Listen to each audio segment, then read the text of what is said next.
Good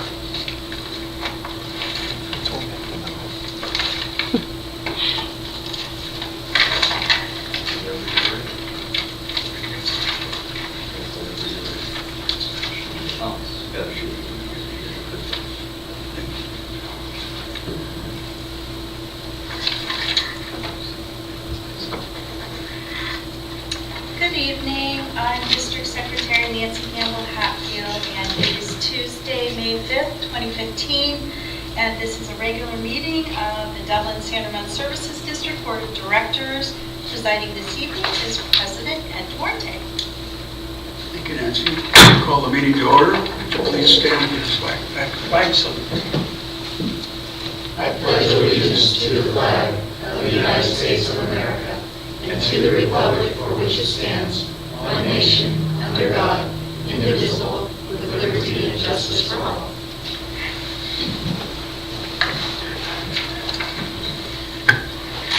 Roll call, Nancy.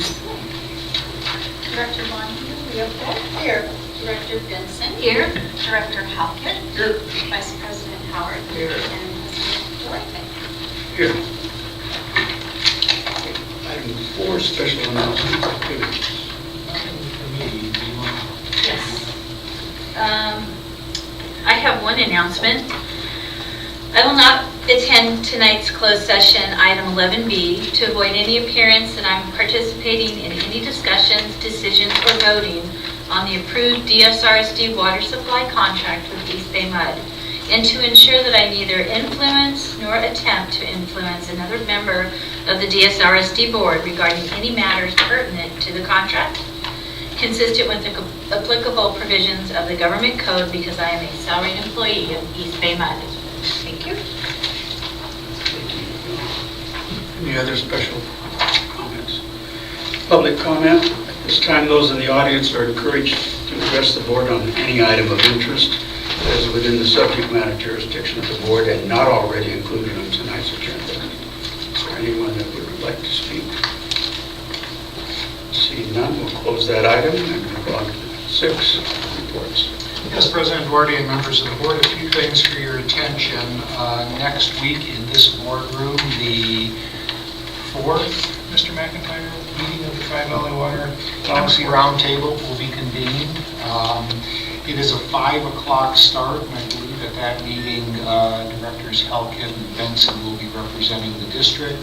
Everybody else is welcome to attend, but please, if you intend to say anything, we have some special notice requirements to deal with the Brown Act. If we don't do that, you can do it to the audience listening. But pay attention at 5 o'clock start time, a little unusual. Second announcement is the Association of California Water Agencies is putting together their leadership team for 2016, and it starts with putting in place the boards of directors for each of their regions. We happen to be in Region 5. Region 5 is has just issued a call for candidates. It's a 2-year commitment, basically a twice a year commitment at a conference, and maybe 2 times a year off conference meetings, so a 4-time-a-year commitment. If you're at all interested in that, speak to me. We would need to have your expression of interest by about the 1st of June, because we have to queue up a resolution of support from our board of directors. The applications are due at the end of the month. So if you're interested, let me know. Correspondence to and from the board. You have before you an email dated May 5th at 8:24 a.m.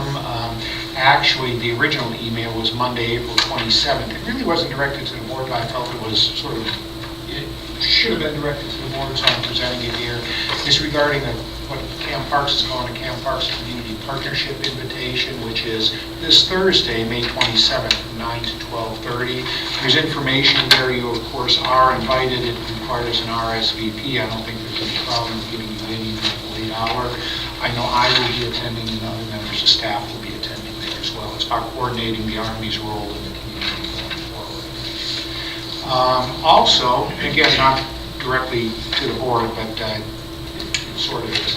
A letter from the Dublin Chamber of Commerce dated April 29, 2015, congratulating the district for being a member of the Dublin Chamber for 25 years at this time. And I would note that under committee reports, you have liaison notes from the Dublin-Pleasanton liaison and the DSRSD Dublin liaison before you. The Zone 7 liaison meeting minutes are in preparation. And that's all I have.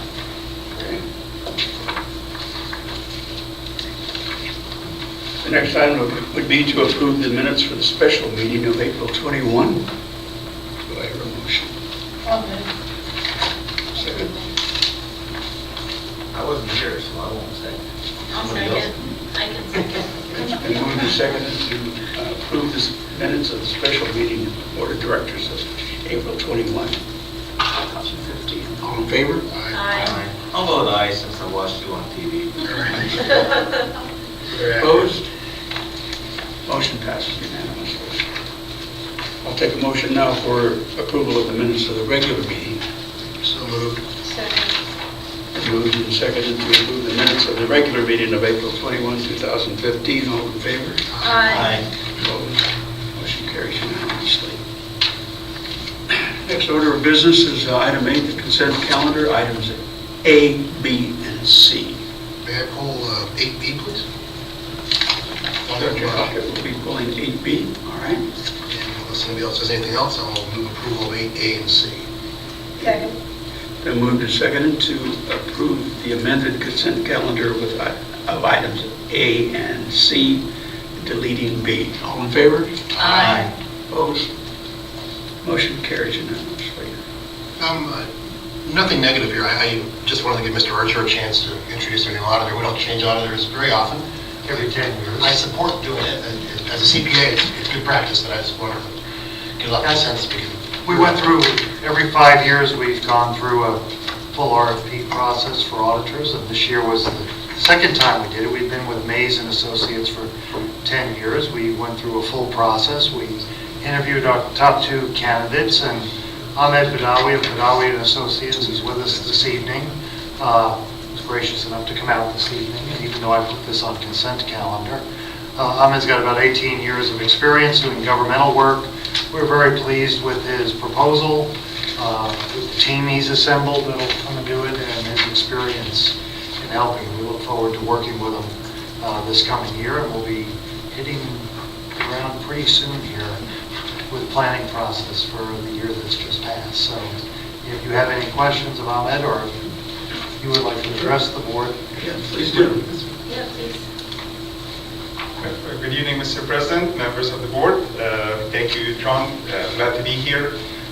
Like John mentioned, we are a firm that specializes 100% in auditing municipalities. We audit cities, special districts. We don't really do a lot of counties.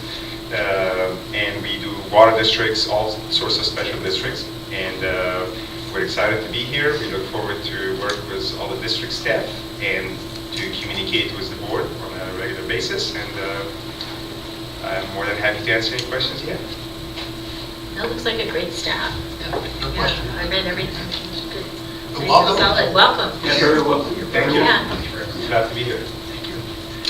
Sounds like a great choice. I will move approval of 8B, the auditing agreement with Badawi and Associates. I'll second. Moved and seconded to approve the agreement with Badawi and Associates, item 8B. All in favor? Aye. Opposed? Motion carries unanimously. Board business, item 9A. President Duarte, with yours and the board's dispensation, can I ask you to go back to special announcements? I forgot some certain special for a special person. Can I do that? Sure. Please do. Okay, thank you. Nancy. Yes.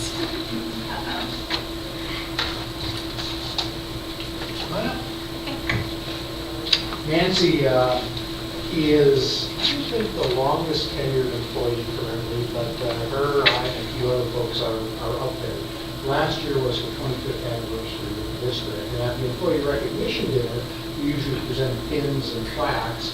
The pins didn't come in on time, so we found suitable venues to present the pins to everybody in the district, and I thought this would be the most suitable opportunity to present Nancy with her pin, her 25-year pin, which is a lovely diamond with a new DSRSD logo that's not there quite yet. So I think you are the first person to get the new 25-year bid of the DSRSD logo. And then also, and just for the token, but a 25-year, now those are not, but a 25-year anniversary wine bottle style. Excellent. Thank you very much, Nancy. We worked together for 24 of those 25 years. Wow. So thank you again.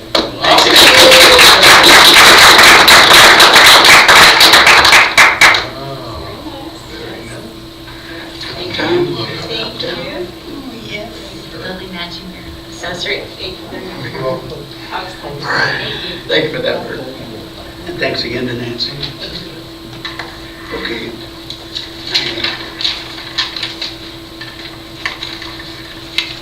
I'm sorry, 9A. President Guardy and members of the board, this is your standing item on the district's current drought management program. It's an opportunity for the public as well as you to give staff direction as to how it's working, what you might like to have changed. I would note that it's perhaps a little bit out of sync because item 9B, we're going to start talking about the new drought management program for the period after this. But nevertheless, you asked us to put this on the agenda for the public to comment on the current program, so that's what I'm doing. If you have any thoughts on it, we'd love to hear those. Otherwise, no action to be required on Yeah, 9B. 9B. And who has the keyboard for the computer? Yeah, thank you.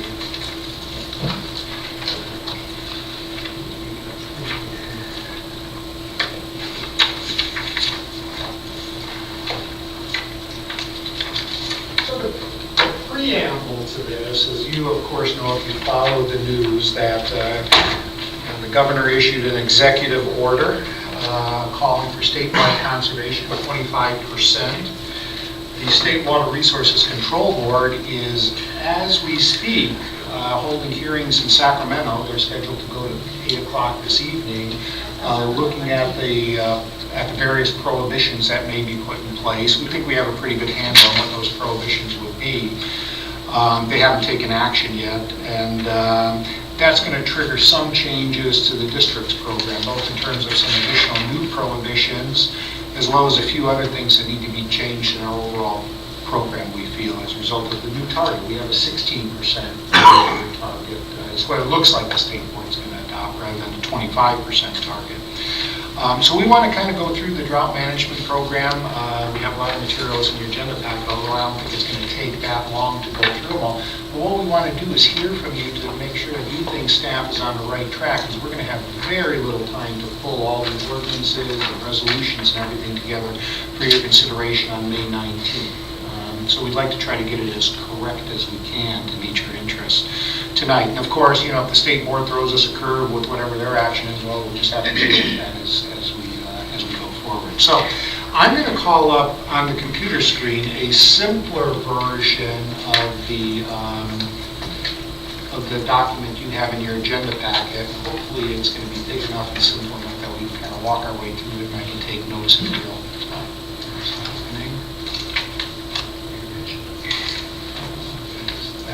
There, it's a Word document, there we go. And what we have here on the left is a series of almost everything that's in the drought management program. We're going to go through those line by line. And the way I've identified those is these are, in the second column are the current requirements. The third column is staff's recommendation for your consideration. I'll make that just a little bit bigger. And in the fourth column, any direction the board may want to give us, just so I can document it and do a little bit different than what the staff is recommending. Some of the things I'll tell you, you probably don't have any choice on because they're going to be mandated by the state board. But in a few cases, there is some discretion and some interpretation to be discussed. So we're targeting May 19th for all this series of actions. It'll be much like we did last May 5th, a year ago today. We bounced through a whole series of actions, all the way from extending the state of emergency all the way to budget adjustments and everything in between. The duration of the state of emergency, at least in the governor's proclamation, is through February 28, 2016. Nobody told them that 2016 is a leap year. So it's like Carson 29. So that's there. And the effective date, we're going to do these, we're going to make some of the changes. There's 2 ordinances you have to adopt. Just like last year, we're proposing to do these as urgency ordinances, meaning you don't have to go through the first and second reading. You can do it in one fell swoop. And we're proposing to do those on May 19th. And I trust the schedule is okay. If it's not, speak up. The percent conservation that we're going to be trying to achieve as a program, and again, just like last year, it's not on a customer-by-customer basis. It's a district-wide program that we have to achieve system-wide. I put per state water resources control board regulations because this has been a little bit of a moving target as these things have been developed, but it's looking like we're settling in on 16% is what we are. And that's actually, that's better than any less conservation than any other entity in the Tri-Valley. And it's largely on the strength of the district's low per person water use in the late 2014 period. So, our customers did a great job of conserving last time and have consistently done a good job of conserving. So actually in a lower tier than our other agencies in the Tri-Valley. It says mandatory or voluntary. I'm never sure what mandatory or voluntary really means. It means whether you have a fine or not associated with it. Of course, we have a series of enforcement actions that we can take, and we want to talk a little bit about those, so we're going to continue going forward with that. Now, here's where the rubber hits the road. We're talking about the water rate stage. And we call our water rate schedule as a series of tiers. Tier 1 is low water use, Tier 2 is medium, Tier 3 is high. But it also has a series of stages that correspond to different degrees of conservation the community has to achieve. Last year we were in stage 3, and these things are not continuous functions. Stage 3 corresponded with, I believe, a 30% conservation program, close to the 25. We think it's appropriate, given that we're going to get the 16% allocation, that we drop back down to the stage 2 level, which basically corresponds to a 15% reduction. It's close enough to 16. That will result in a reduction in water rates for our customers. It provides a little less economic incentive to save, but it'll put a few more dollars in their pockets as we go forward through fiscal year 2016. Those numbers at stage 2 is, that's predicated on us staying at 16. If the state board throws us a curveball, we might change that one way or another, but right now we're looking at stage 2. And if you think that sort of approach and logic makes sense, that's the direction we're going. That's probably the most substantive policy issue. Yeah, we need to reward the good behavior. I'm sorry? I said we need to reward the good behavior that we've, as a community, demonstrated. Okay. Now, just so you know, there's an item on the horizon that hasn't been addressed yet. The governor called for everybody to have rate structures and pricing mechanisms to maximize water conservation to achieve the mandated restrictions. Nobody has seen the draft regulations for that. I believe the state board, with the complexity of the recent Capistrano decision on Prop 218, they don't know quite what to do with this. So there's nothing been published yet. If something comes out later this summer, we're going to have to deal with it. But I believe if you look at the governor's words, rate structures and pricing that maximize conservation, I think our stages do that, at least at the highest level. So I think we're going to be okay. Yep. Conceivably, we might have to make a tweak or two, but I think we're going to be okay. My next question is the effective date for the rates. It's a little different than the effective date for the ordinances, which are the prohibitions. We'd like to have a sort of concrete date that makes it easier for John and his staff for billing purposes. Last year we went with June 1st. We're proposing June 1st again this year. Try to make those, especially rate reductions, as quick as possible for our customers. Make sense? Yeah. And it's just a little information about stage 2. Last year, there's 2 ways to look at that. If you continue your normal pattern usage and you ignore our call for conservation, in stage 2, you're going to be paying about 20% more for your water than you would over baseline conditions. The other way of looking at it is if you achieve our conservation that we're asking for, your bill will not go up. It'll be about about no change. Not as dramatic as the numbers were last year, 35, it's still, there's still a significant incentive in that. So that's all I'm going to say about the rates, and we're pretty well set up to do that. Now in terms of, now I'm going to move into water use limitations. And if there is no information either in this column, which is a staff recommendation, that means we're not making any, we're not proposing any changes. It's not to say that you can't say, hey, you know, I think something needs to be changed here, either we make more strict or loosened up or whatever. We'd certainly love to hear that from you right now. As I said, we want to get it right in the beginning of the 19th. So the first place we have a change is, you recall last year, the irrigation schedule, we had a monthly schedule. It was 1 day a week in certain months, 2 days a week in another month. Number one, nobody understood that. It was difficult to follow. It was inconsistent with some of the other agencies in the Tri-Valley. The governor came out with a simple 2-day-a-week prohibition. We're proposing to streamline and simplify it. Just call it 2 days a week, provided you don't do it 2 days in a row. So we're just looking to simplify it. 2 days per circuit, 2 days per parcel, 2 days per, I mean, you know, how are we gonna Valley Fish? Well, that's a good point. That's a good point. This is the time to fix that. No, we had that issue last time, so it's, we should say 2 days per what? Meter. Well, no, that doesn't work, because what if a guy has 1 meter with, Well, then you 15 get water circuits, continuously, we you can't, know, we can't monitor All that. done in 2 days, which is what we were doing last year. well, okay, well, if that's what we want. The problem is if you go, That's what the- if you go per circuit, then you have to trust them, because you can't monitor it. Yeah, right, so that's a good catch, so we should clarify and say per meter. Per meter. Good catch, that's exactly what we have. Otherwise, you just put it in 7 circles. And is the new mandate, I didn't think it was 2 days, I thought it was like very identified days. 2 days per, Okay, I saw a couple different versions. 2 days per. At the state level, some communities have implemented even, you know, some communities have implemented it different ways, but 2 days is what we're requiring. We'll look at it. Yeah, I would look at, I just double checked because, Yeah, I was just reading this afternoon. That's right, that's what It's a good fix.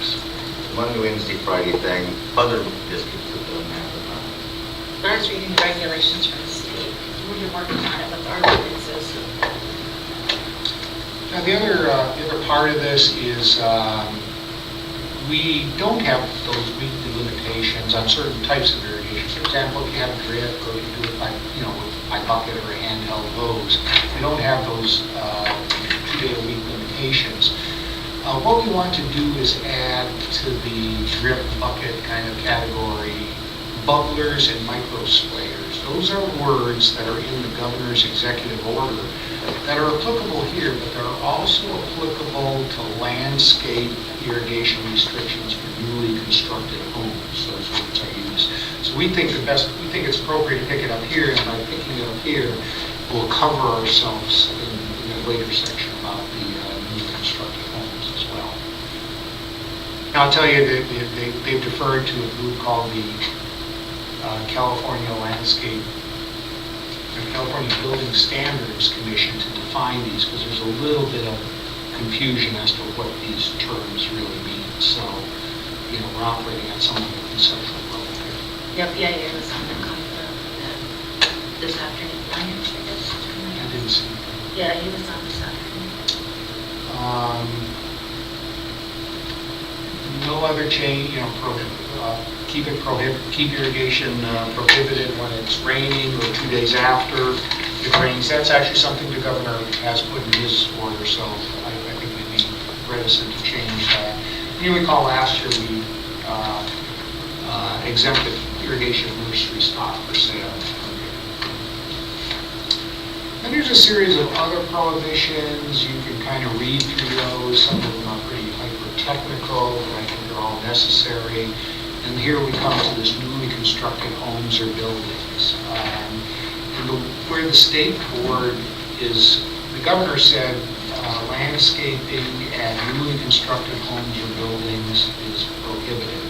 Didn't define what a newly constructed home was. When is that? When the person moves in, when the sale contract is signed, when the building permit's approved. Well, he didn't define that. And then there was a lot of other confusion, as I mentioned, about what drip and micro sprayers meant. So basically, the state board language is just about this. Irrigation in newly constructed homes or buildings is prohibited if delivered in a manner inconsistent with regulations or other requirements established by the California Building Standards Commission. In other words, they kick that can down the road a little bit until that commission asks. So I would propose that our ordinance use essentially those same words, and then when the Building Standards Commission comes out with regulations, we'll be able to enforce compliance to those.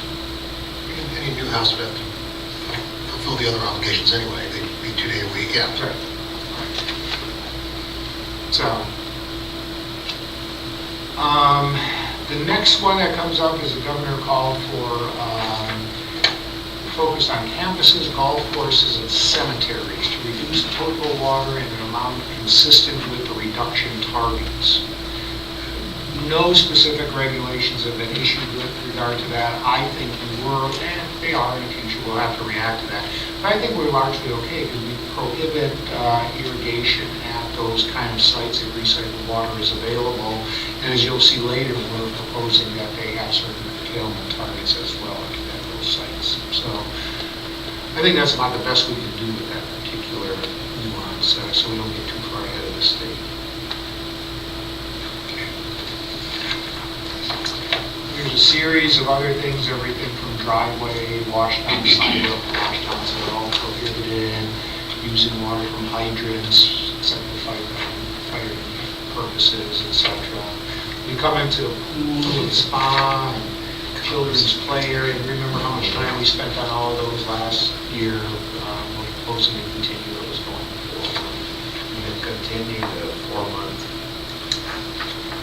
extension.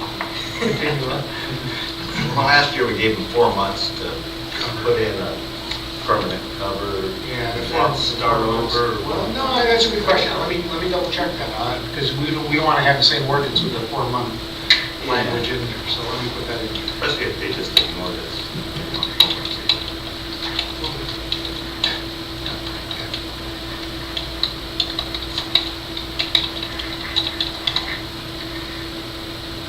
Being a pool owner and having to put up with those covers makes me a little sense. And, I'm going to have a bunch of typos here. I'll correct that in the final version. I know what I'm trying to say. Then there was the fountains, non-recirculating water prohibited, recirculating, not using potable water. Using potable water are prohibited. Non-recirculating are always prohibited, but using recycled water are allowed.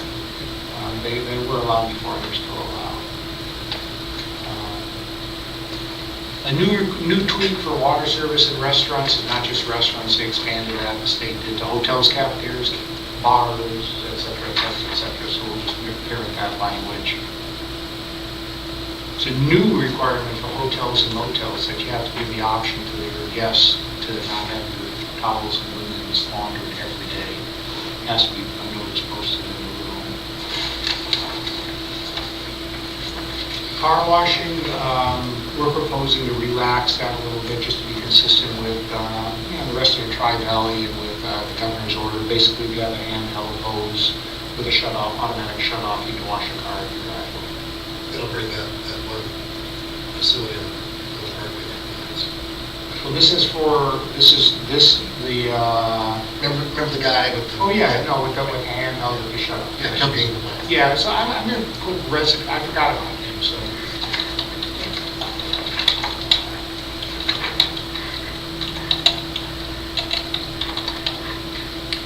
Residential and self-service commercial. You guys got It's not even gonna guess at that, right? That looks like the text. Sensible.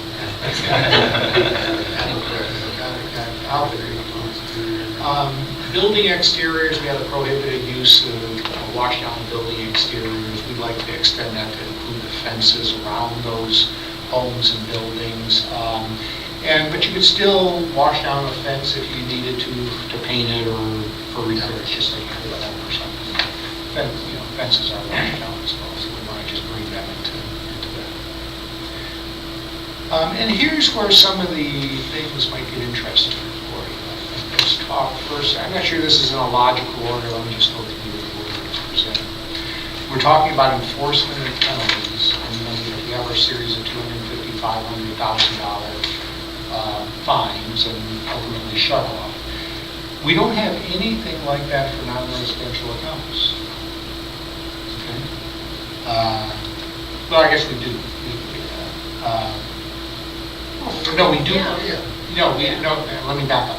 We do have that, but for a large commercial user or a large $250, yeah. $250 is not worth the postage stamp and returning, some of the size of their water bill. So one of the things we're proposing is for non-residential accounts that the penalty be defined as the greater of $250,000, $500,000 as the case may be, or a sliding scale that's 10% of the comparable 2013 water bill.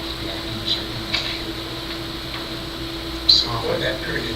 For that period. So for giant companies hosing their sidewalk down, instead of going direct to $50 check and say thanks. And then sort of first five, the concept is a sliding scale, just like the first one is sort of a geometric scale. It goes 250, it doubles and it doubles. Well, first violation, second violation, third violation would be 10%, 20%, 40%. And if you think about it, $1,000 fine for a residential customer, that's well in excess of 40% for a water. And the warning language is still The intact? warning is not a So violation. it's not a Warning is violation. still a warning. Don't lose that by accident. Yeah. Do we have door hangers that we put under doors? Yeah, that's part of the ordinance. When we do that, the ordinance says we will continue. And then this is the water use limit. That was the enforcement. Now let's talk about the water use limitations. A little bit confusion about 6 cubic feet per week or 640 gallons per day. CCF is not a unit that people are used to dealing with. Gallons per day, we don't enforce on a gallons per day basis, we enforce on a weekly basis. So 4480 is the equivalent of that. We're proposing just to, for simplified purposes, just to restate it as 4480, and customers will be able to understand that. Is that too high? I mean, that's a ridiculous. It's high. The way it was set was at 50%, it was set at 50% in excess of the Tier 2 upper limit. That was the excess use penalty. So in other words, you could get into Tier 3, but don't get into Tier 3 by too much. It was a little high. We've been watching that each time. What are we down to? There's 130 people Yeah, we in only have- compliance right now? Less than 1% of our I residential mean, 'cause, customers. that's 160 gallons a day per person for a family of 4. Remember, we're still going to have the limit of 50%, so we have, But then that includes outside use too, right? Which is if different. have they're to using imagine that much, Indoor it's use. I outside. have to imagine if they're Yeah. that high, they're violating something else. I mean, it'd be hard to use that much water and not be watering more than twice a week. They usually have a leak, or they got something stuck on all the time. Definitely, because Tom and I are down to less than 100 gallons a day, and this is 640 gallons a day. So what's that, 320 each? If you're paying attention to the water use, that's a lot of water. In the residential sector. Yeah, it is, it's huge. Because we're down to 87 But gallons per that day. being said, I'm comfortable not tweaking it. I mean, this is sort of the outer boundary. It gives us a excuse to have a conversation with a small number of high water users. And I imagine most of them step back pretty quickly. most of them, right? Oh, yeah. That's what I'm saying, went down 1%. Yeah, That we're in trouble with. The enforcement program actually works very well. Once you send them a $250 fine, almost without fail, they're on the phone or the call, sending the email, asking, what do I do to get rid of this? And we've been able to achieve very good changes of behavior using this program. So it's less than 130 customers. Right now, yeah. Right, that are using too much water right now, right? But as the restrictions ease up a little bit, we might see more of that spike during the summer. You might. Just to keep an eye on it. But we're meeting weekly to review. So basically, you just want to restate the terms. We'll just, we just want to restate it in units that we think will be easier. That's for- correct. But people understand gallons. People and understand. No change. Now, we want to also propose Irrigation customers, as you recall, don't have a usage limit. This is potable customers, not recycled water customers. The way our ordinance was drafted last year, they do not have a usage limit. We're proposing, remember last year we talked about that we have to reduce, for a residential customer, the standard was 5% that your water use reduction indoors, 50 to 60% exterior water usage. That 4480 represents about, system-wide, it'll get us about, it'll help get us to the 50% threshold. We're proposing a limit of no more than 50% of 2013 usage for an irrigation customer for the same building. Basically, it's knocking your outdoor irrigation in half during the summertime, which is what we were asking for last year. That's fair. Seems reasonable. If we adopted that, do we need both this restriction and the days of week restriction? I mean, if we get 50%, do we really care? The governor says 2 days a week. So we're stuck on that one. Well, all right. And then you can almost read it the other way. If they're doing 2 days a week, they're going to be 50% anyway. Yeah. Because they probably will You're right. doing 5 days a week to do 2 days. You're right. That's fair. But last year we had a situation where people were paying their assistance. No, we'll get it happen. We met them a couple times. And then for irrigation accounts, this is an enforcement provision, and just like we talked about in commercial, it's set the same kind of criteria for an irrigation account. The greater the values at left, 250, 500, or 1,000, or 10%, 20%, 40% of the count for the period of 2013 water bill. Get their attention.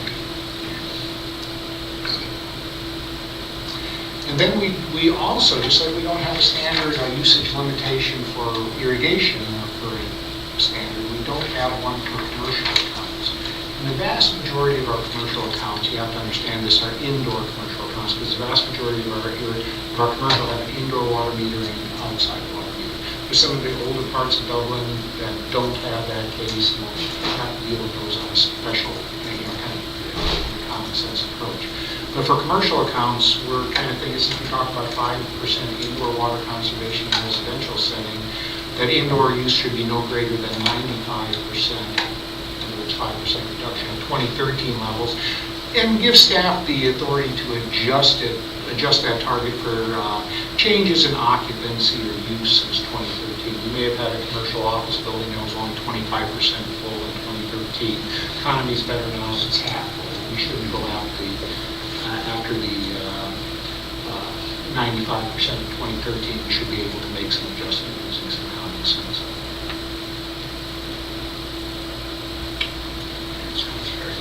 Yeah, I mean, the adjustment provision, I don't know how you're going to write it, but the adjustment provision is important, because remember that the goal is not to have people in here being penalized, the goal is to get our 60%. No, it's going to be, Rich, it's going to be written with words about, So we did a good job last year of yeah, pretty you good. have to trust common sense enforcement at some level, just to say this is a prohibition, and then we have an appeal procedure ultimately to staff and to the board to resolve the one-offs. If you try to write an ordinance that absolutely precisely addresses every case, I think you'll never get there. You get the tax code. Yeah, exactly.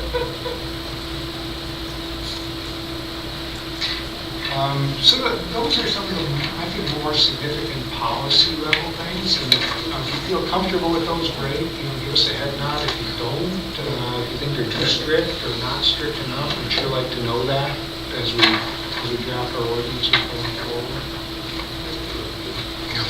Looks good. Yeah, I'd like to see minimal changes to the policy, because we're rewarding our customers for what they've already done. Making it too complicated and or too punitive could lose a lot of that goodwill that's been generated. What we're trying to do, it's like, I had an interview with one of the reporters this afternoon. It's like this, you have 80% of your customers, when you explain what needs to be done, they get the message and they'll just do the right thing. And of the 20% that's left over, they're leading busy lives, either professionally or with their families or their kids or whatever.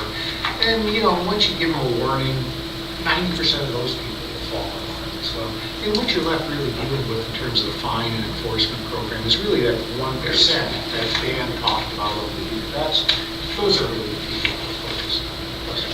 miles, and not the average, person. We're not going after a person going 67 to 65 mile an hour zone. We're focused on a person going 90 and driving the hot red Mustang.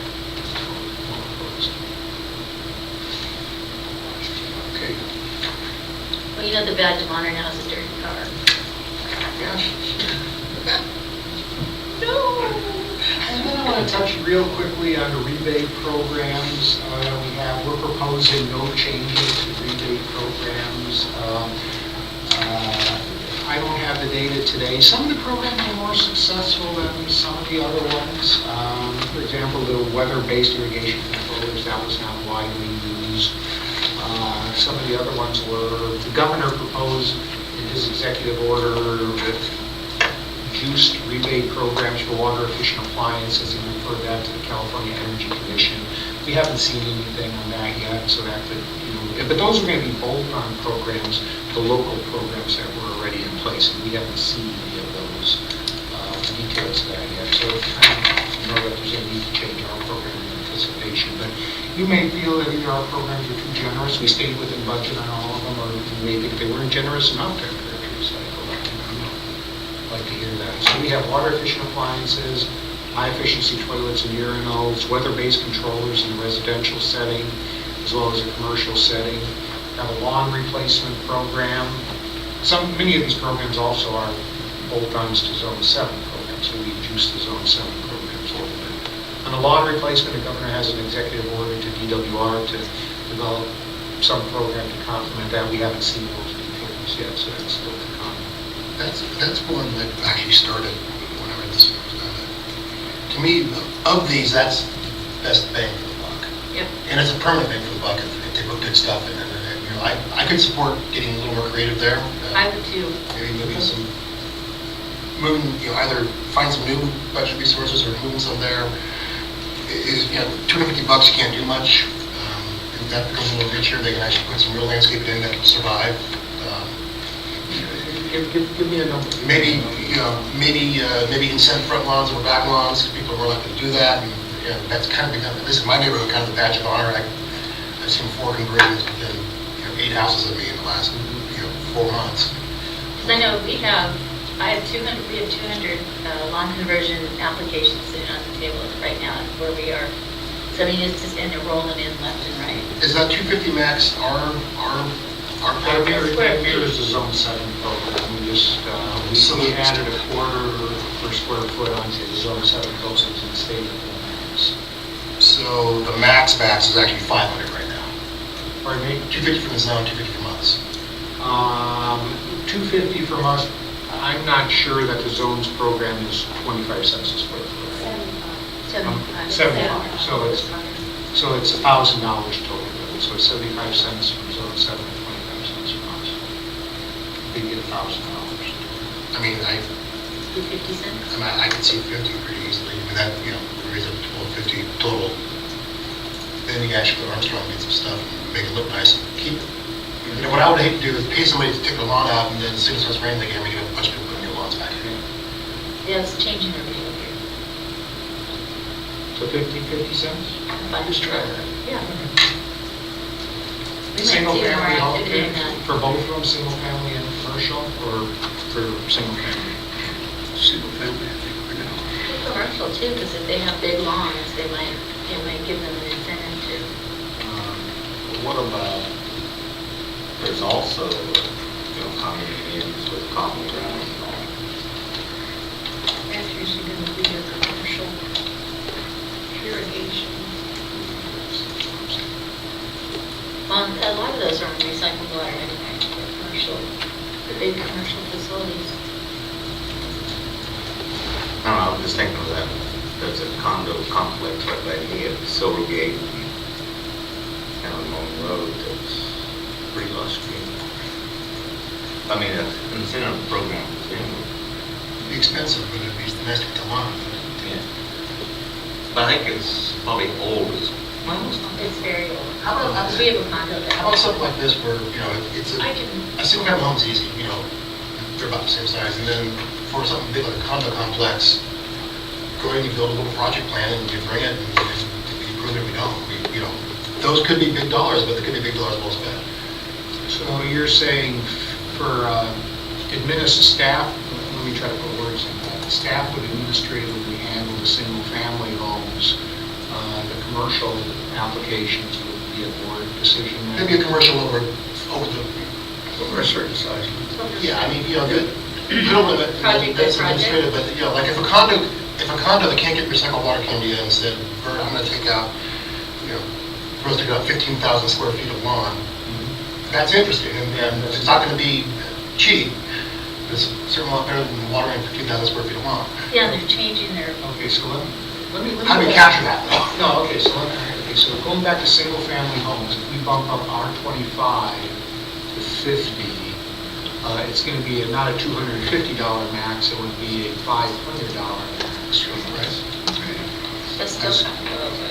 Well, but yeah, Well, 1,000 it would be zone, 750 Oh, yeah, for zone that's what 7. it or 750. 750. That's what it, Up to half of the cost. They have a restriction of the half. And then for, and then 50, here's what I think you're saying. 50. You know what's happening, this keyboard is not communicating. Where's the actual? 50 for commercial, that would bump up the max to 3,000. Anything over 3,000, then you Yeah. want to see. We'll build a project plan and we'll see if it. yeah, that works. Dan, are we shooting ourselves, I mean, I see your look in your face. Are we shooting ourselves in the foot here? Or? No, I was contemplating trying to find some batteries for the keyboards. Yeah, that would work with, especially with an organization that doesn't have availability to recycle water. Yeah, that's a predicate. That's the If they get recycled water, open door. we're not. Well, you're not allowed to use potable water for irrigation in the commercial. Okay. If Yeah. recycled water is available, you have to use recycled water.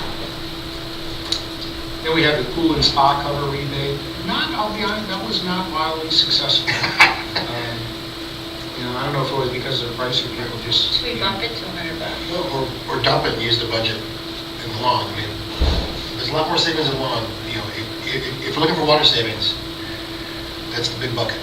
Well, yeah, this is where if you get one of these big, automatic pool covers, those are expensive. Most people probably just put on bubble wrap for $100. Well, here's my take on it is, this, last year when we did this, people either had a pool cover already or they didn't. If they didn't, they either chose to take advantage of this rebate last year or they didn't.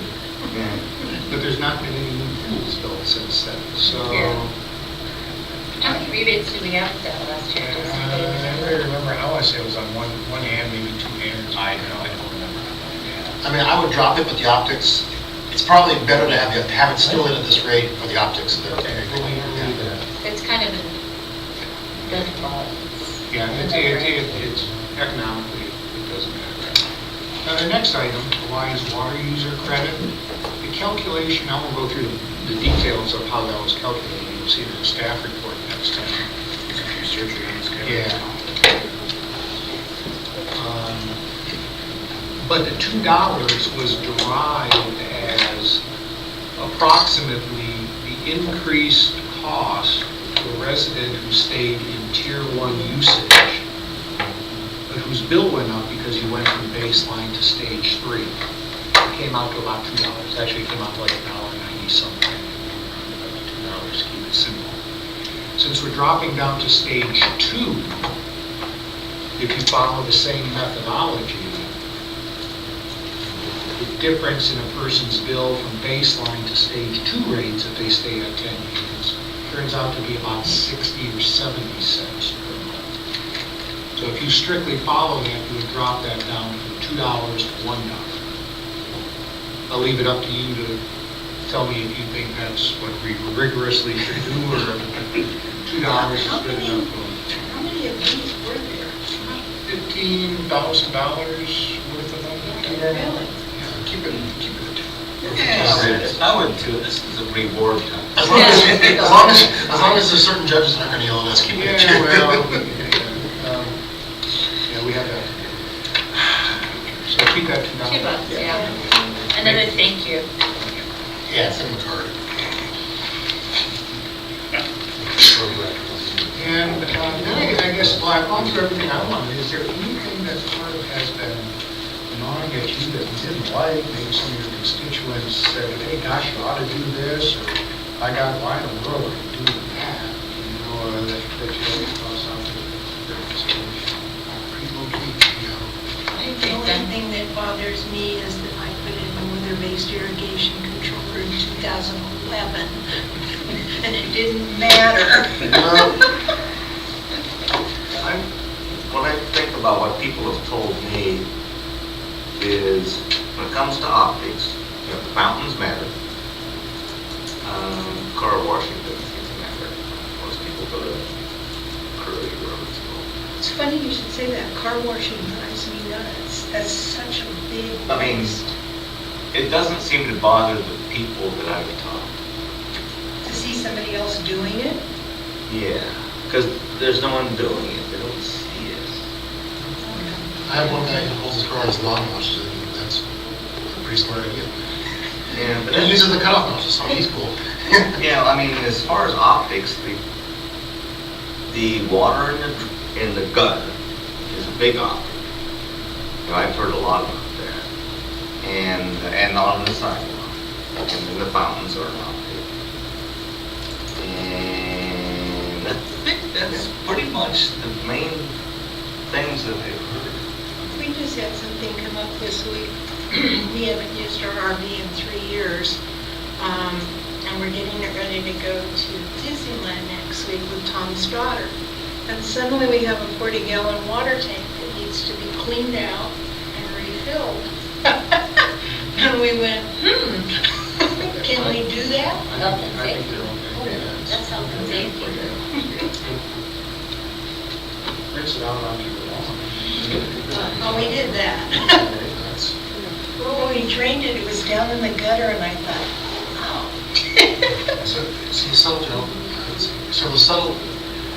The interesting thing we're going to face is luckily the statewide press is helping because it's very doom and gloom. And trying to shift back out of winter, doing okay, it rained a little bit, and get back into drought mode.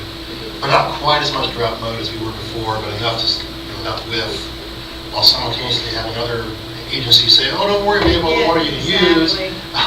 And the two communities next to us being on different programs. It's going to be a little, I think, a little trickier. Yeah, and I know public information here is starting to think about how we're going to do some of the messaging. Yeah, that's what I was It's concerned really, about. it's very difficult to explain why Zone 7 says we have enough water, and we're still saying, no, you need to conserve. I was more subtle than that. I just said real reasons. Yeah, well, I don't choose to be subtle, sorry. Yeah, that's been very difficult to explain, and the fact that we interact with people from Pleasanton and San Ramon so much. I mean, these communities are so tied together, and you're with people at, I happened to be at Sororito's convention over the weekend, and it was with a lot of people from San Ramon, and of course, it's different, really, and you can't explain it, and I don't know anything about East Bay Mud Water, and I don't care to, because all it'll do is confuse me with ours. But We have a whole different, she said, issues coming down. yeah, it's just difficult to explain, and that makes it very difficult for people to understand and comply. Well, I think that's why it's, if we could be closer, like the 20%, then, and it's somewhere between 16 and 20, just kind of like we're giving a little bit more, we're giving a little bit extra to our folks. Like everybody's winning without having to, I mean, that's what happens though. My question is, what happens if we do have to go to a different, if the water's not there? Well, Could that change possibly in the next month? I mean, today or tomorrow, the state board is going to settle in on that 16% number, and it could change by a percent or two conceivably. I don't think it will, but it could.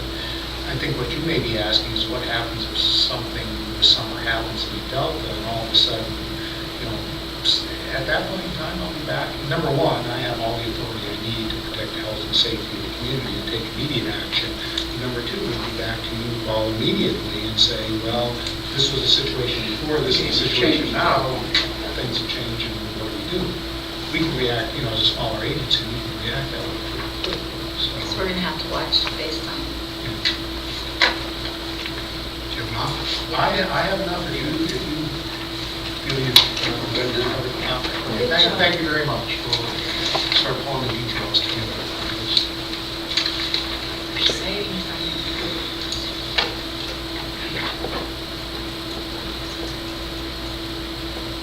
Next item would be 9B.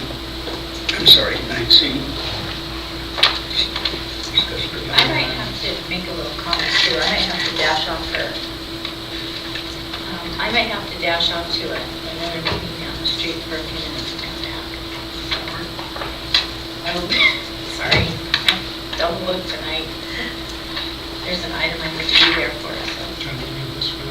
No, not for this one. I'm not sure if you guys want to go into closed session at that point. So, President Duarte, board members, we're going to kind of transition into our budgeting session. This first item is financial reserves policy, and we've been having some discussion, I guess, over the last year about the adequacy of the policy and maybe some shortcomings with it. We've had a policy that directs us on how and what we do with accumulated funds and various funds that we have. And we've been looking at them, and some of the comments we have here are primarily directed to the replacement and improvement funds, and then there's also a comment on the expansion fund. We're not really dealing with the operating funds per se in this, but some questions have been raised about how we set these fund targets. Discussions were along the line of, gee, we're looking at too short a period of time, we're looking at a 4-6 year window. The logic we had was most circular in its setting, because we were looking at plans and then setting a target based on those particular plans. We didn't account for the condition of the assets we were looking at. We didn't account for really the sophisticated asset management program we're working on and developing. There's some other issues that have come up as we've been talking about this more, as the policy doesn't address a topic we'll call generational equity, basically who pays for assets as they're replaced. You replace when you're first in by buying into the system or the connection fee, but then who pays for that next item as it gets replaced. Implicitly, we assume that all future payments will be funded pay-as-you-go when we're doing this. We're kind of setting the money aside for the projects as we go. And then we might want to look at what is our transition period, what we're looking at. Now, first comment, when we look at all these funds and when Dan and Judy have done projections, we're looking out over, right now, a 10-year period. And so when we're looking at that, the part you'll see in, I guess, 2 presentations from now, we'll look over a 10-year window. But what we're trying to look at here is really just what we're doing for the replacement and improvement funds right now, how we set our minimum targets with it. So we started looking at these, and what we're going to propose is kind of, if you will, a bridge policy. We don't think we can get to all the items that I was talking about there, but we do have some, information that's available to us now that allows us to change. So the things we won't be able to get to for the next level will probably be, what do we do, and things you'll have to think about over the near term is, do you support the issuance of debt for some major projects that may be coming down the line? I don't mean in a year or two, but over maybe just beyond the 10-year window. Would you do it? This is something we've kind of talked about before, but we may have to consider again. This intergenerational equity and pay-as-you-go. How much do we set aside in advance of big projects, and how much is debt where then it would be paid in the future? How much of the projects would be debt funded maybe, and how aggressively do we want to get into setting targets where we're transitioning more into rate funding and the debt funding? So these are things we're going to have to think about when we can't get them done, in time for this budget process that we have now. What we do have is some additional information from the asset management program that we've been running, and I think we've got a much more beefed up 10-year CIP plan for the replacement and improvement program. We think made good headway on that. And what we're proposing in here is to set our funding limits based on the projected spending over the next 15 years. We have that data now, and we're using 15 years because we have 10 in the plans that you'll see, and we've got some estimates out beyond that window that we're trying to look at to make sure nothing creeps up.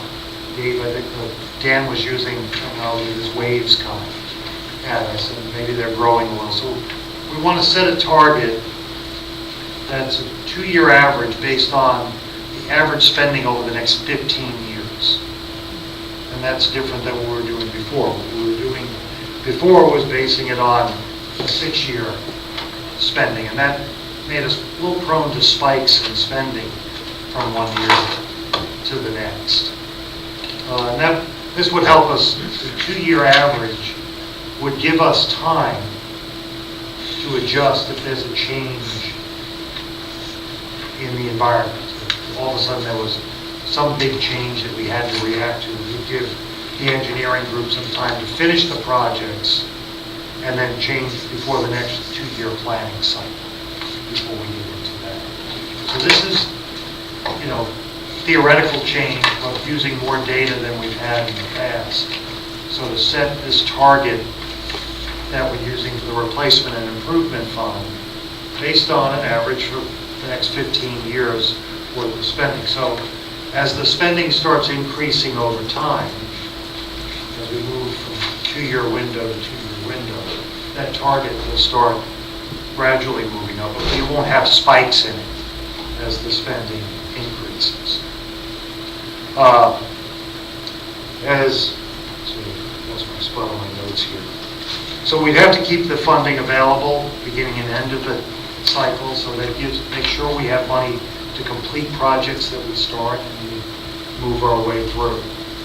We would also agree that as we go through the budget process, we would take a look at the 10-year funding. What do we see? And we would report back to General Manager, to you, that what we see the funding horizon looking like. Now, right now, from looking at the 10-year plans, the plans look fine. We have the funds we need to do, the projects we need to do as they're identified. But we do see some things coming. We see heavier spending coming. We don't know exactly when they'll hit, but we see that coming. We're using, right now, capacity fee buy-in components to fund some of this. Well, over time, that will start going away, and that will have to shift onto rates also. But we've got a 10-year window at which to look at this and to see. And what we're trying to do is more formalize these processes so that we can tell you and we can talk about these things in advance as they come up.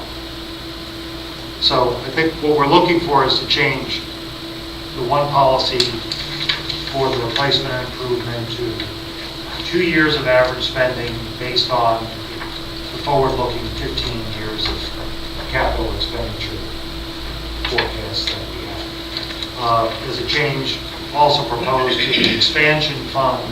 Oh, let me back up for a second, I apologize. If there's debt in one of these funds, which there's not in any of the replacement funds, it would also include a component for 2 years worth of debt payment. None of our replacement funds have any debt funding in them at this point in time. The expansion fund, the target would be revised to be the greater of, so it's a minimum now, the greater of 2 years of debt, which those funds do have debt in them, or 2 years of CIP spending, the greater of the 2 years. So it's a little tweak on the funding that we've had. We've had some long discussions about it internally.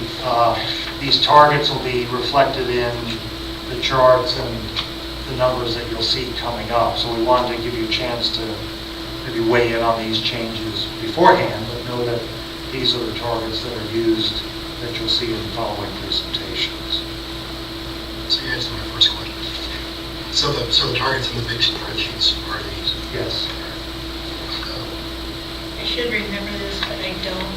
Is our 5-year debt out of the Loblin bond? You know, we have to put aside 5 times the annual debt. Is That's that gone? kind of sort of, that's what the Financing Administration Agreement Amendment 2 calls the administrative target level, and basically its only applicability is to what degree the city of Pleasanton has improved our expansion projects. If we're greater than 5X, there's no approval for it, it's just an informational transfer. If it's between 2X and 5X, it's, I think it's sort of a meet and confer kind of process with approval. If it's below 2X, frankly, the bond company. So rather than having a limit that was sort of driving financial decisions to pay off debt, which wasn't working during the Great Recession, it's more focused on what your reserve levels are and then what you do as a result of how you improve project spending going forward. What's our asset management analysis program going with respect to having the ability to know which project should be maintained and repaired as opposed to replaced? Yeah, we're going to talk about some of that later in the capital improvement budget, but let me give you an overview on this. So on the sewer collection system, we have very good data and a pretty good handle on what a very long-term spending plan might look like. Now that will evolve and change over time based on experience and assessing how the assets are actually aged compared to how we project them to age. On the water system, our data is a little less refined, and we're continuing to work on gathering data on that, going back and looking at data on water repairs and assessing that. At the regional wastewater plant, that's the most difficult nut to crack, and we'll be looking at the long-term asset replacement at the wastewater plant with our wastewater master plan that's underway. It'll take about a year. And the asset management program will be a constantly growing, evolving program where we get more and more refined information over time. And we also need to think about asset management as not only a capital replacement program, but also an operational management program, and integrating the operational management of your assets and the capital replacement, looking for opportunities to refine how you operationally run your improvements to extend their lives and save on the capital side. So we have some preliminary projections on the wastewater collection system and the water system, and that's reflected in the 15-year window that John was alluding to, where we can see rising cost for those items after the 10-year capital budget. And this policy starts to anticipate and smooth a ramp up for that. The wastewater plant will add more cost, but we won't have that until, or start to have that information until the next 2-year budget. Because having that ability is such a key component to making this whole process work. But I think many of us have seen the white paper reports that the American Society of Civil Engineers, our infrastructure is, everybody's infrastructure is aging, and you pay now or you're going to pay later, and when you pay later, you're going to pay out a bunch. You know, President Barkey, one of the messages you may be hearing between the lines is that over the long term, well, in near term, we think our replacement funding and transfers are okay. Over the long term, we begin to worry about that. That's we're not sure to what degree it's going to be liability. Just beginning to have a better understanding on sewer and water, but less about the treatment. At least we don't have any wood pipes in there. How can we know? We're at somewhere basically pipe replacement, and they were both big spikes. I think a lot of That's in the capital plan. is that the kind of program where you might want us to consider debt? Is that level of magnitude? Yeah. In the the long term, and that's the intergenerational argument that John talked about, where you could argue that the current generation pays up front through dedication and connection fees for the current infrastructure that might need to get replaced in 40, 50, 60 years. Do you require the current generation to put aside all of the funds for the replacement of that future infrastructure when they've already paid for the initial? Or is some of that covered by debt service and the next generation participates in the replacement of that? And there's some simple cash flow considerations as well. Now, maybe we can smooth out something like the collection system a little bit. But if you're talking about just doing operations at a treatment plant, and you're talking about, process unit X, and it has to be replaced, you can get some big spikes that, if enough of those line up, we may need to use that just for cash flow purposes. Because you couldn't afford to put enough money aside year by year. We always want to keep our spending to a minimum, but at some point, that debt will make sense. Well, that'll be part of the discussion, and when you'll spend and how much, engineering will keep finding more and more information as we go along. And then we can make the decision, like Bert said, if we try and ramp up and have too much, then we have too much cash on hand. But we need to have some to get the project started.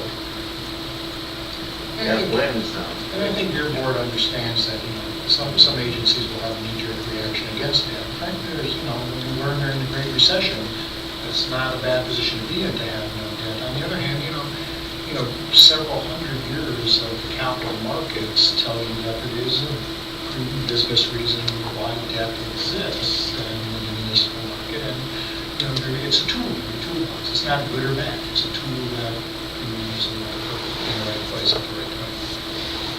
And as President Duarte said, we can see it on the horizon as we were sitting talking about it. We know it's there. We know, and when we first started talking about 15 years, we could see those waves from the charts that I think Gary presented several meetings back. So we know they're coming. And the thought was, if we get beyond the 10-year window, we at least bring some of it into consideration. So the thought was, if you're comfortable with these changes to this, what we call a bridge policy for now, we can bring those back with the budget for formal consideration at that time. Just for curiosity's sake, I'm sure you did the calculation both ways. How much did, in this 5 minutes, how much did the policy change the target up or down? Vis-a-vis the old policy. Assuming that we approve this. I should have played, some of the numbers are pretty... Yeah, it was close. Some of the expansion might have gone a bit. Some of the replacement went down a bit. But there's some heavier spending throughout the cycle over all this time. And I know you appreciate that. Setting the target was at some level was not the purpose of this. The purpose was to have the right conceptual framework going forward, whatever the outcome is. If it was bad news, well, we need to press up that bad news early. If it's good news, well, we can relax. So it wasn't a matter of trying to engineer it to a certain... No, I was just curious. Just curiosity. No, that's what I said. And we're going to need. I've always thought having the replacement target set to as close to reality as we can is a good idea. What we're going to have to guard against is we're going to have a lot of organizational rigor, because the minute you break away from a really easy to understand formula that's kind of forced on you by the audit, you end up with, we've got to be careful that for generations to come, we don't succumb to the temptation to, we can fudge this plan a little bit to make the number fit what we need to fit, so we don't have to do something. Continue diligence on our staff, management, and board. Do you need a formal thing on this? No, just your direction. I think we're going to do that. Yes. Very good. Thank you, Jim.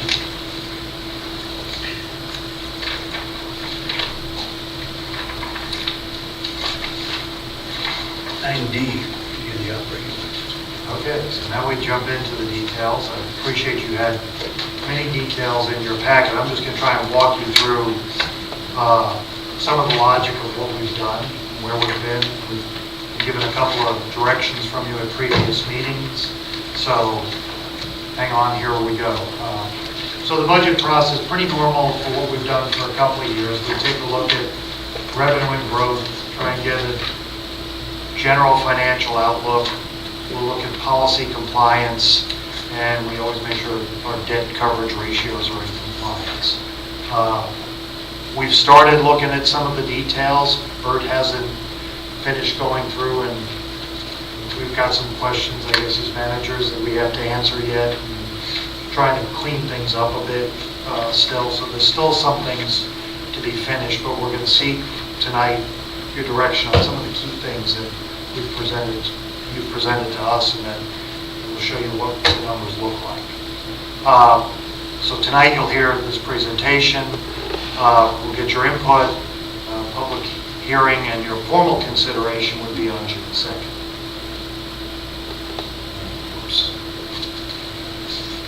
So the key areas we look at is revenue, personnel costs, the capital spending. And capital spending in my plan here is, I'm talking about capital outlay, which are the one-time purchases that we have. Note that Dan and Judy will do a presentation on the CIP plan. Those numbers are rolled in to this already. We've been working on that together. And we've got some strategic items that you've noted, and highlighted some notable new expenses that we have.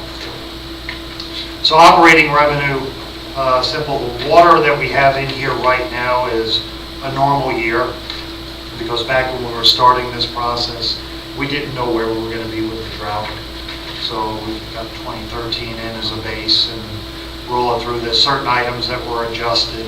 The Zone 7 rate, you may remember, went up 3% last year. It'll go up on January 1, 16, again, another 3%.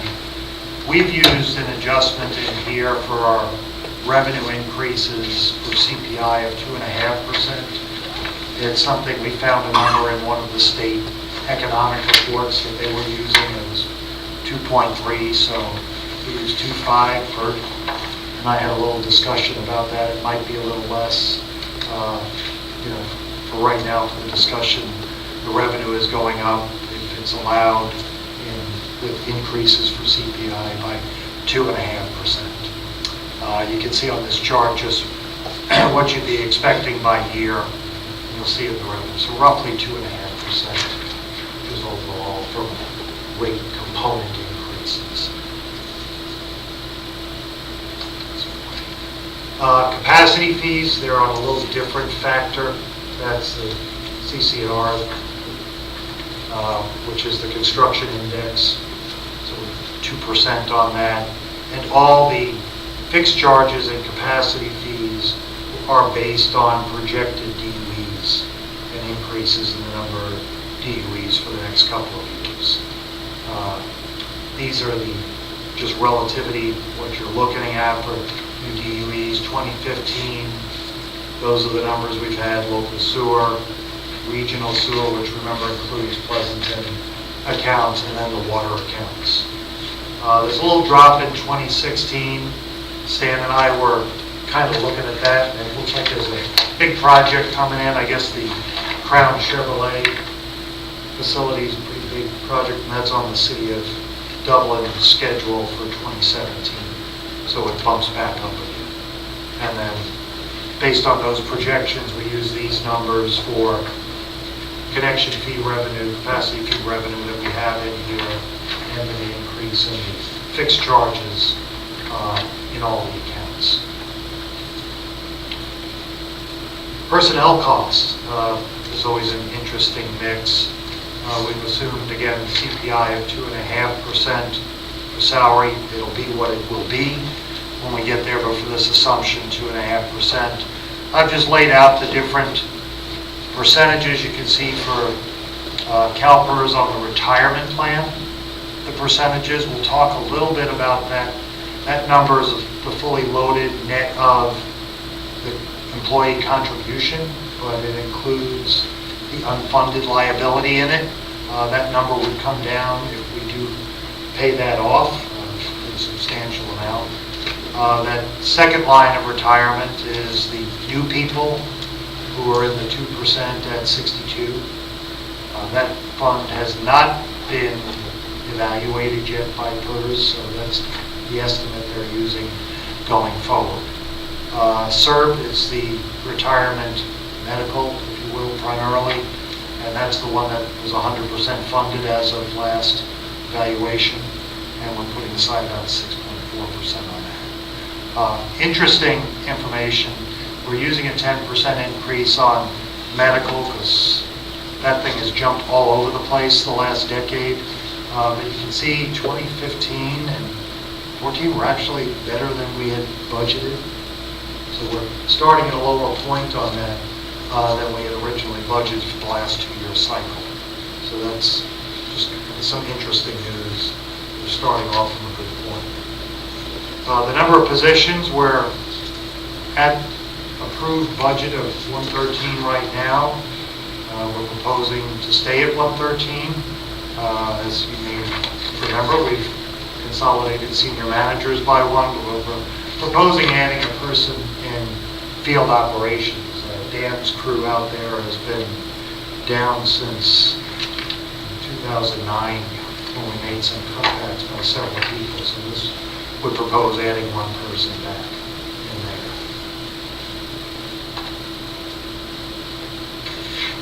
The capital outlay spending, these kind of stand out because they're sometimes big ticket items.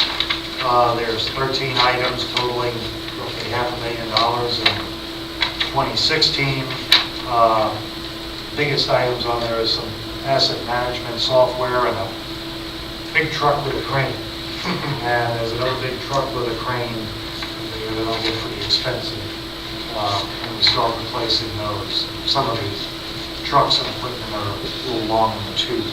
But these are in line with averages that we've spent the last couple of years, which is a little bit better. The 10-year CIP you'll see on a separate line in that detail of the budget, and that's what you'll hear from Dan and Judy on the next item. There's some items that you guys identified back on March 17th, and kind of hard to read on the screen a little bit, but where they've been included. There were some questions about educational programs, and there's $7,500 included in the public information budget for different outreach and education for that. We talked about potentially increasing or improving the televisability, that's a word, of your board meetings here.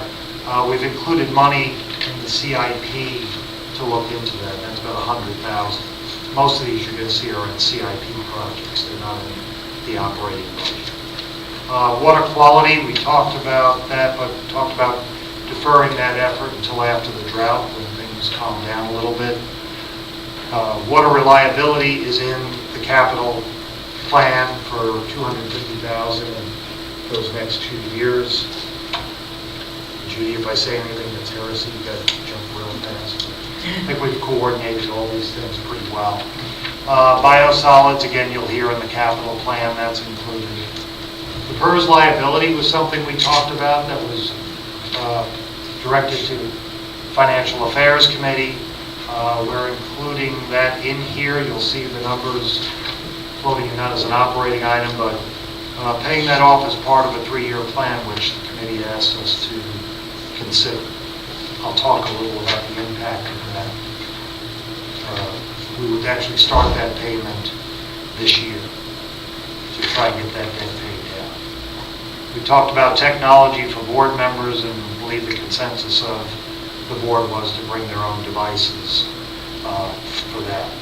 And indirect potable reuse is in the strategic plan with funding in 16 and 17. And I think that covered all the things that we had in that our last holiday meeting on March 17th for St. Patrick's Day. If there's anything I missed, apologies, but I think I've got the entire list there. Strategic items I've included here was the $5 million annual PERS liability reduction. That was in response to committee's direction to try and pay it off in 3 to 5 years. I think we can do it in pretty much 3 years. Working capital does take a hit, but we can get that liability paid down. The $1.5 million is something new, and this has come out of discussions that we've had internally as staff.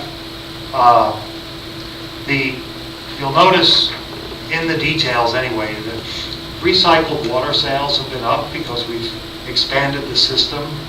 And we probably spent some money in advance of planned spending to bring these things on so that this service is available. So I'm proposing that we take some additional money that we have in water and we start funding the water replacement fund, an additional amount of $1.5 million per year for this next 2-year window. And then we look at it and we set rates going forward. Again, we've spent some significant money getting the system up and operating. If we look the last year, the last 6 months, there's been quite an increase in the amount of recycled water sold. So we're kind of using that additional money to fund the continued expansion of the system. And one thing that is not in here that you'll hear back from us second meeting in June is additional TIC repayment, which we kind of true up, if you will, at the end of the year and look at the water expansion fund after we set all these policies and that has a separate policy that we'll evaluate with you at the end of June. Get it for the year. So it's a lot of information. There's some more items that are in here. These were big items that were not necessarily ongoing, just so you can see them. You've got every detail possible in the packet that you have. If you have any comments on them, we'll take those. But the urban water management plan is in here, and that's about $400,000 scheduled in 16. There's CCTV work on the local sewer system. There's also some water system condition assessment. The physical records management is ongoing of Nancy's project to get everything in to the record management system. And the proactive meter replacement is Vicky's got a program to, we'll call, change out the cash registers to make sure the oldest meters with the most flow through them get changed on a regular basis. And that's about, they start adding up with 20,000 meters out there. So that's $200,000. So that is an overview of all the things that are in these numbers. And unless you're the number geek and like huge spreadsheets that are 11 by 17, kind of a summary, you can see that the overall revenue is still creeping up, and that's bluntly some of these scheduled rate increases plus additional DUEs that are coming in. The capacity reserve fees are directly related to the new DUEs. The other revenue is mostly fees and charges that we have. Biggest item in there would be plan inspection charges and the like for the various funds, but also fees that we will charge Lockland or on top of some of their bills. So that's the revenue source up top. And you can see they're growing at, I think, a reasonable rate. The operating expenses, the big picture, if you look at the total O&M, the last budget for fiscal year 15 was $55 million. In this proposal, projection as it is right now, 16 would be 55.3. That's a slight increase over, I projected fiscal year 15 at the 51.7, as you see in that second column. That's really just to take an effect of the people that haven't been here this year. That's one of the big impacts of the positions that were not filled. So we bumped back up, but it's only to the level really of what was approved in fiscal year 15. And then fiscal year 17 is up to 55, almost 55.8 million, but it's a 1% increase over the level we had in fiscal year 15. The transfers down at the bottom is that replacement allocation. That increases that $1.5 million I'm proposing for the replacement of the recycled water program. So that's an overview of what all that I talked about meant kind of a way of boiling it down. Of course, I think it's a pretty good picture to be presenting compared to what some of the previous years have been.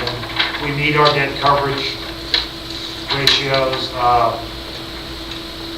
The detail sheet, I don't have it broken out on the slide here, but the proposal for the payment of the PERS unfunded liability, what is in that big spreadsheet you have is a payment in 15, a payment in 16, and a payment in 17. This chart that Herman made nice green and red colors that I thought Bert might like. This is a little like a football play being diagram. What it says is we're above our minimums even though we're paying all this, even though we keep making all our payments as we're supposed to and paying the liability. I'm looking for my notes. We get down to a point where we still though, in that first year, even with those X's, meaning we're not above the target, we still have over 8 months of working capital in the local system, in the regional system, and the water system is pretty healthy. If you look at regional wastewater, there's 2 X's out there. That still has almost 7 months worth of working capital. And that includes paying off all that liability. So I think we still wind up, it lowers the operational funds working capital a bit, but still within the policy levels to allow us to go forward. So I think it's a workable story. Like I said, it's kind of where it is now. I especially thank my staff, Judy and engineering, because we really had a team effort to get it to where this point is. And at this point, I'll answer any questions or direction that you may have, or I'll ask Bert or Jan, anything I missed, and we've been talking about this for a while. John did a great job. I'd call out to the board that there's part of the thickness of this report is we have provided you sheets that kind of look like this kind of color scheme. This is the complete 100% detail of budget development, and we're willing to stay here until 3 o'clock in the morning. My point, I'd be a little cavalier when I say that. The point is we're trying to be as open and transparent both with you as well as the public as we can. There's a lot of detail there. If there is something, some hot button item or expense that you'd like to talk about, name it, we'll drill you down to the right page and we can talk about it, or maybe we'll circle something. I have a quick question, just because I got back. Did we decide that we're going to do the 5 million, and 1.2? That's what we're talking about this evening. Because I was thinking, I looked at some, it's written down here. I was thinking maybe we should consider 4, and then 3.2. No, 3.2. Well, the one thing I would say is, if you're looking at it, because, maybe the feeling is drawing down reserves a little bit, and it is, but I still think we have healthy reserves accounts. And keep in mind that by pulling that down, once that is paid off, we're going to save almost $1 million each and every year in terms of PERS, deduction payment you have to pay your PERS. So really, and you're paying that at 7.5% interest, you're only earning 1% interest. It makes, I think, it's like paying down credit card and have reserves to do it. And I think that, I would hope that we would stay with that. Yeah. Okay. That was the direction of the committee. Just to Bert's example, we get 7.5%. projections and Karen updated, the number of climbs at the end of this year is projected to be almost 18. And I had a discussion with B of A today, and everybody's like, well, we can't invest any money. So pay off debts and liabilities. And Bert said, it frees up free and clear every year going forward $1 million. And it's a million. And if the loan falling apart, you got to go to the market. We can borrow replacement funds cheaper than the 7.5% we're taking on this. No, that's fine. 7.5%. That's take it from me. So on the big sheets, because I love the big sheets. So the 2016 has the $5 million in it. So the 7. On the third line. And then you see it again at the bottom, which is, so the first line is the impact for 2015. And the bottom of it is the 2016. And then if you turn to the 2017, you'll see it again at the bottom, Right above. 2017. It's in the red. Yeah. So you can see it. So we addressed the fiscal year 2015 as a reduction in the new revenue. Right, you adjusted the opening balance of the... Yes. So riddle me this. Water enterprise kind of jumps out at me. Running a slight deficit in 16, 88,000. And then it just goes way positive in 2017, 960 grand. And it almost, all of it looks like it's on the revenue, so it's up a couple $1 million in revenue and the expenses are flat. And I know I'm jumping around, so find the enterprise column. The water enterprises. Yeah, so fund 600. This seemed, that's not jarring, that was unexpected. There's a 1.8. You see a big jump there. Well, let's look Go to the bottom line, yeah, so. Well, let's look at 16 and 17 together, and you see a big jump. If you sort of parse that out, it's a little bit in a lot of places, except for Zone 7 revenue, it takes a big jump. Well, no, the revenue line jumps $2 million between the 2 years, 28 million versus 26. The expense line stays flat-ish. Yeah, there's no increase in Zone 7 in that second year, but it's, it should be a 2.5% is the assumed fixed cost increase that we can pass on. Yeah, we'll check that. We can look at the water. Well, it's interesting. A lot of Look at revenue. look at the water purchase number. Yeah, that's way too flat. Water purchase number remains pretty flat as compared to the Zone 7 water revenue number. So the Zone 7 revenue number is about 900,000 out of the 1.8 million overall revenue. Anyway, just something, We could, here's the thing, the Zone 7 revenue, the Zone 7 should be a strict pass. It's not quite. Yeah, it's built up a little bit for the loss. Yeah, and you have the revenue going up that we pass through when we collect it. We have the revenue going up almost, about a 900,000, but yet the expense for the water, mind you, there should be a pass through. The expense is only going up 300,000. Right. That's good catch. 600 grand Oh, there. okay. I don't know. That's a good point. Otherwise, the plan, the plan looks Balance. good. I like the ratios. So John, you go look into that. That does look a little bit. And that's one to try and check whether it's sort of tweaking with them. Oh, and I applaud the fact that you understand the difference between transfers in and out of a fund versus revenue and expenses. That wasn't aimed at any particular Agency? Yeah. I mean, you start saying. Nobody we know. It doesn't need the agency.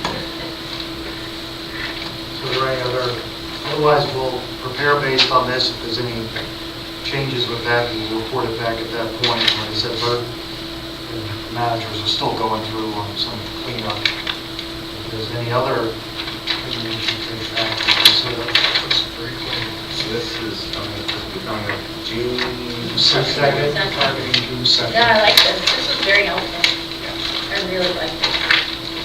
It's a lot of detail. The final budget approval document, this is all the detail that supports your decision. The actual budget approval document is a resolution with all this stuff highly summarized in the table. So this is the back. I like paying off this. Well, the unfunded liability, when you look back at the last topic about the future of the infrastructure, getting this current liability out of the way now, take care of that. Then we can move on forward. Yeah. CIP stuff. That'll be huge. Good job, John. Yeah, well done. working our way through this. Thank you for your patience. We have two more presentations.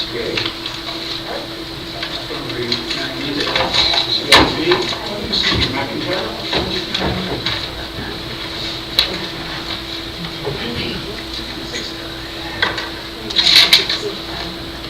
Big package.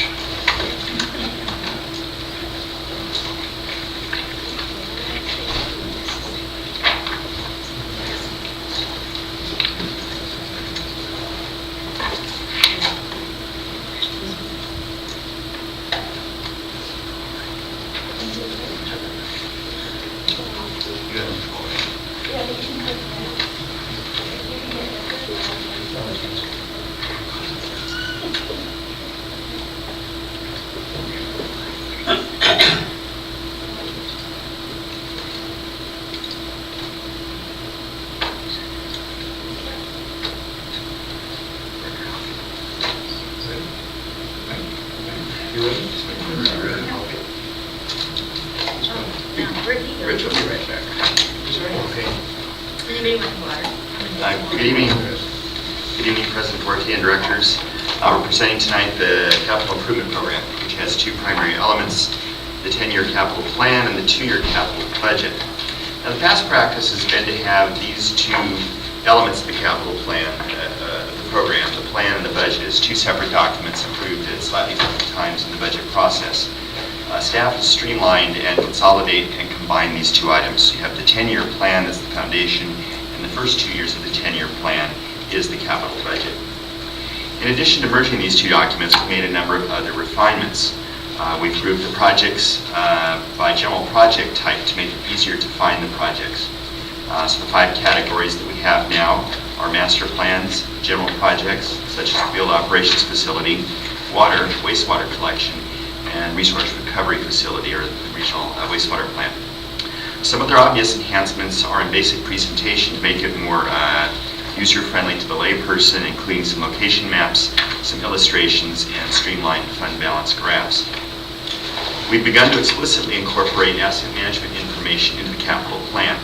A couple of prominent examples are the Dublin Trunk Sewer Rehabilitation Project, which was identified by our asset management program. It will be done over a number of years.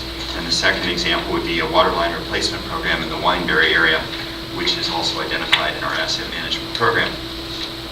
The capital plan now includes preliminary estimates of future asset management needs in the 5-year window following the 10-year capital plan. Thus, the plan begins to look at needs beyond the 10-year horizon, so that we are not surprised by sudden changes in infrastructure condition and changes in revenue streams a little farther than the 10-year plan looks at. And that flows through into the minimum fund balance, where we're looking at a 15-year period rather than just a 10-year period. The information from the asset management program helps inform the creation of this reserve limit, and it's going to help us smooth out the need for increasing investment in asset management and replacement over time. So now our capital improvement program manager, Judy Zabadil, is going to walk you through some of the key pieces of the capital program.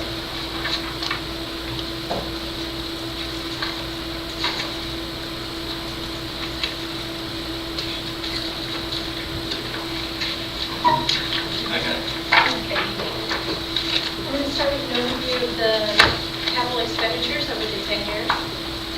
And I want to note right off that the expenditures that you see here are the net expenditures. So if we had a project and it got a couple of million in grant funding, or we get some reimbursement, a Durwood project gets some reimbursement from East Bay Fund, these are the net numbers. As you can see, we have some considerable spending. Oh, let me first also explain. So when you look at this, blue is water, green is what's going on at the plant, and gray is the collection system. So you can see in the first 3 years we have a considerable amount of spending, particularly in fiscal year 16. We have some large projects that are teed up right now. We have a SCADA project where we just received bids, and we have the Western Dublin Recycle Water where we have out to bid. And so those projects are going to be happening right away in fiscal year 16.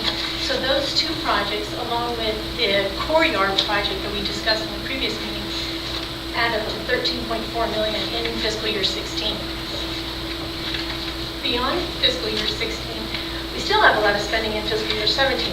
Part of that is SCADA still going on, but then we have a number of DURWA projects happening. There's a DURWA supplemental supply, DURWA expansion, DURWA pump station.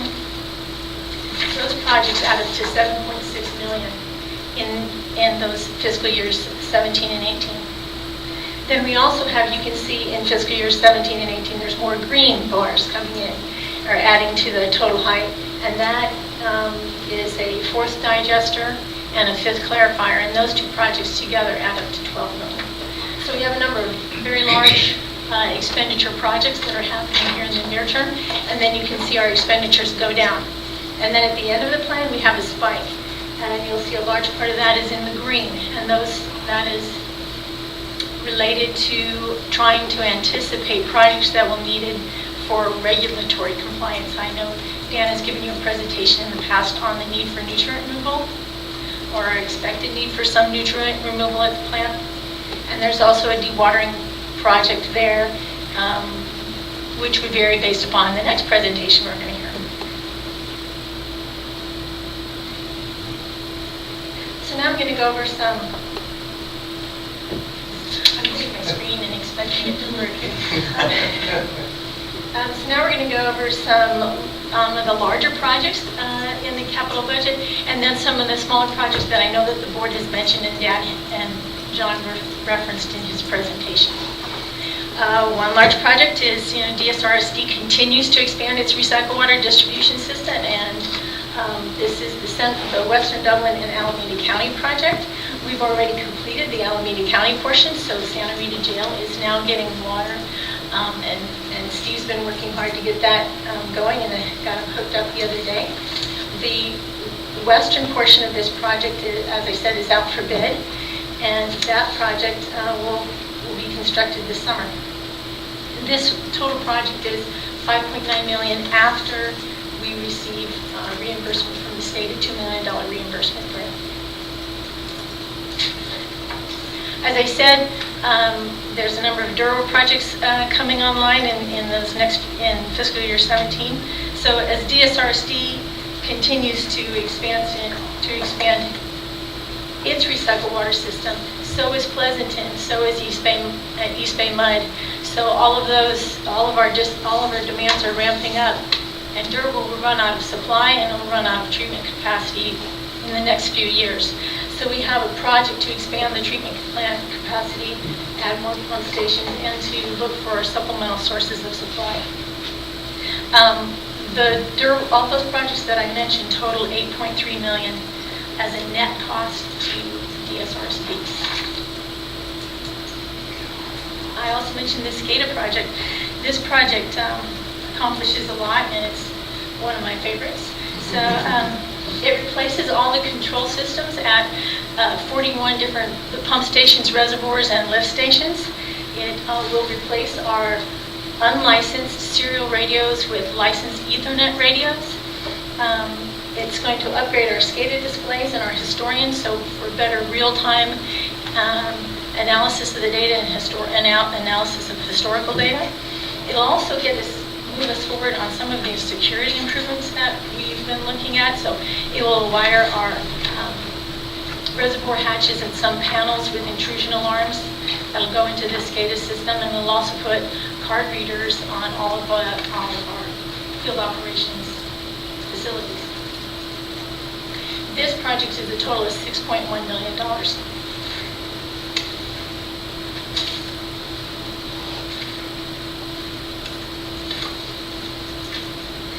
So another project that's been forwarded through our asset management, which we've been mentioning a lot tonight, is the Dublin Trunk Sewer Rehabilitation Project.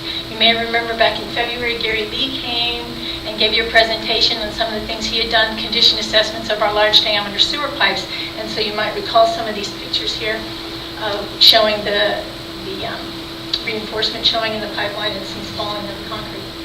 So we have a proposed project here to rehab that sewer line on Village Parkway, starting from Tamarack, going down under the freeway down to Commerce Circle, and then another section closer to the plant.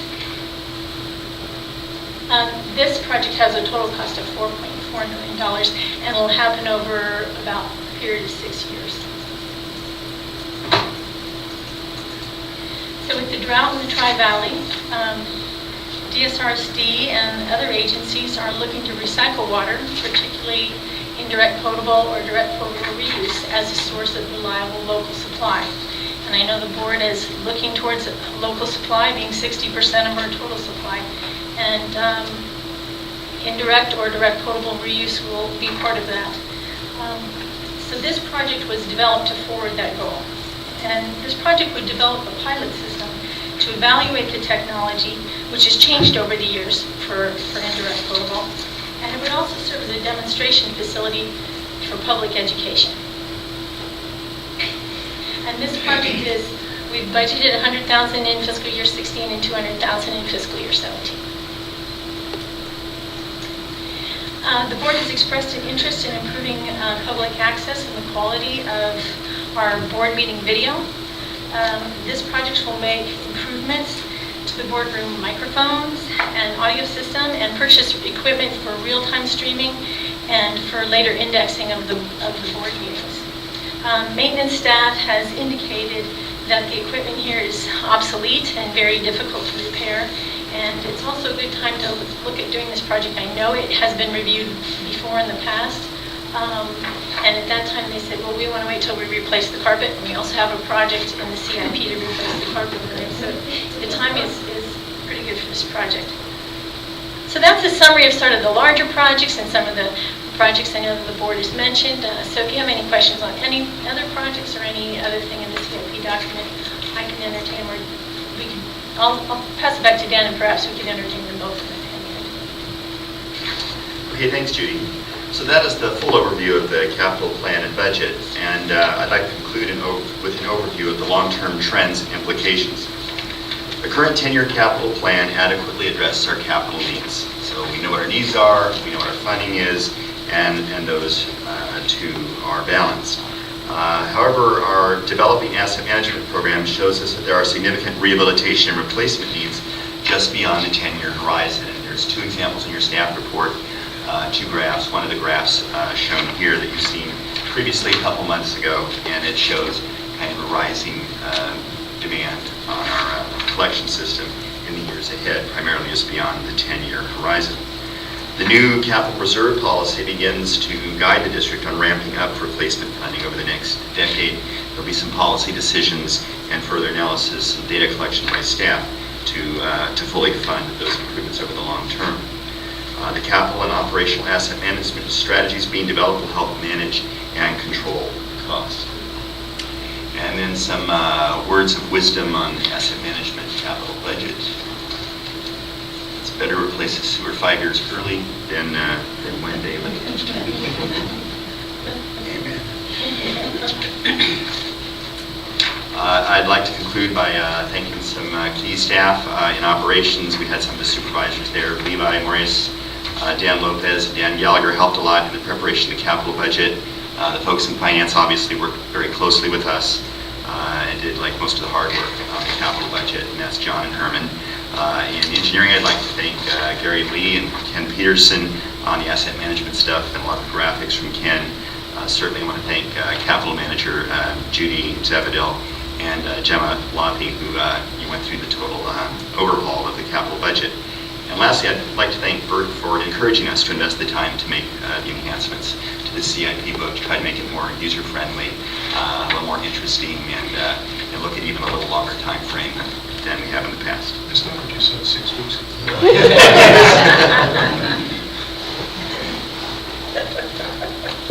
Well, I know I'd like to thank staff just for the fact that it's probably 3 inches less thick than it's been, which is positive. It's great. We're saving trees. I've seen more of these than I probably care to remember, and this is by far the best presentation in my knowledge board. So thank you for that. And then for the substantive stuff, all the projects look great. I have no issues there. And then on pages 9 through 14, which is my favorite little multicolored graphs with the bars on one side and the line on the other. For the first time in probably 2 cycles of this, the working capital lines stay pretty much above the minimums and all the way through. That's nice. Things are improving. The These charts have not been so rosy in the past couple of CIPs, so well done, feel better. Does this, these are with the $5 million? That's the $5 million is Only the operating only funds operating, Yeah. okay. for the most part, is small amounts. I figured there'd be a little allocation. There is a little bit. Not I that think big. we've got it all. We have to go back and check in the last version that all our versions are.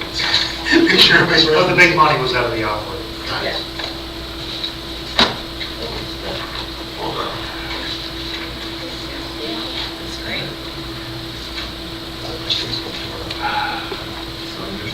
Yeah. Yours is coming. It wasn't Again, good. no formal action needed, or finish this up and bring it back on. Nice job. Yeah, I'd like to add my compliments as well. As a contractor, it's nice to see that we're thinking ahead on with some reasonable and accurate projections as to what it's going to take to keep us operating efficiently. I'd like to make one request. For projects that are actually going out to bid, could we, or maybe just myself, I don't know about the rest of it, but I'd like to see maybe a month in advance, just an email that we're going out to bid on such and such a project. I don't like to find out about DSRSD bidding a job by picking it up in the Data Pacific building. We'll get that to you, we'll make that standard practice. Yeah, that's a good idea. Very good. Yeah, good job. Excellent. Well done. Sarah has one more now. It's not an October thing? I don't know our thoughts. It'll be on the disc one. It'll be on the disc. Kristen has told me.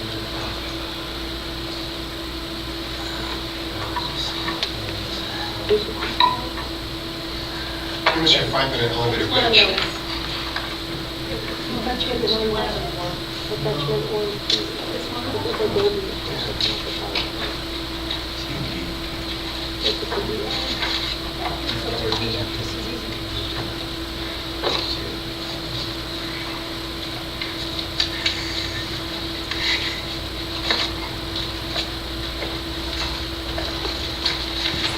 Uh-oh, now you're seeing all the secret folders. Yeah.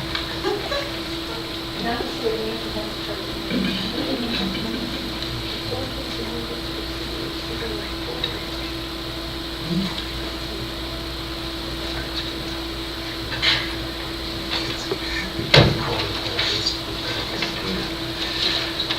Here we go.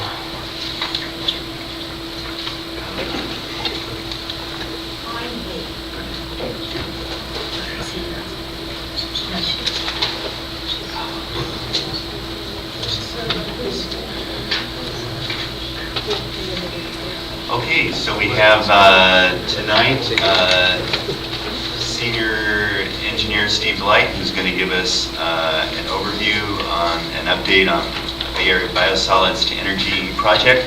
This is something that was requested by the board about a month ago. You have a clicker? I'm the clicker. Oh, I'm kind of iffy on it. President Duarte, members of the board, as Dan pointed out, I'm here tonight to give a brief presentation on the Bay Area Biosolids to Energy Coalition. This came up a few board meetings back, and I think Director Halpin asked for something on it.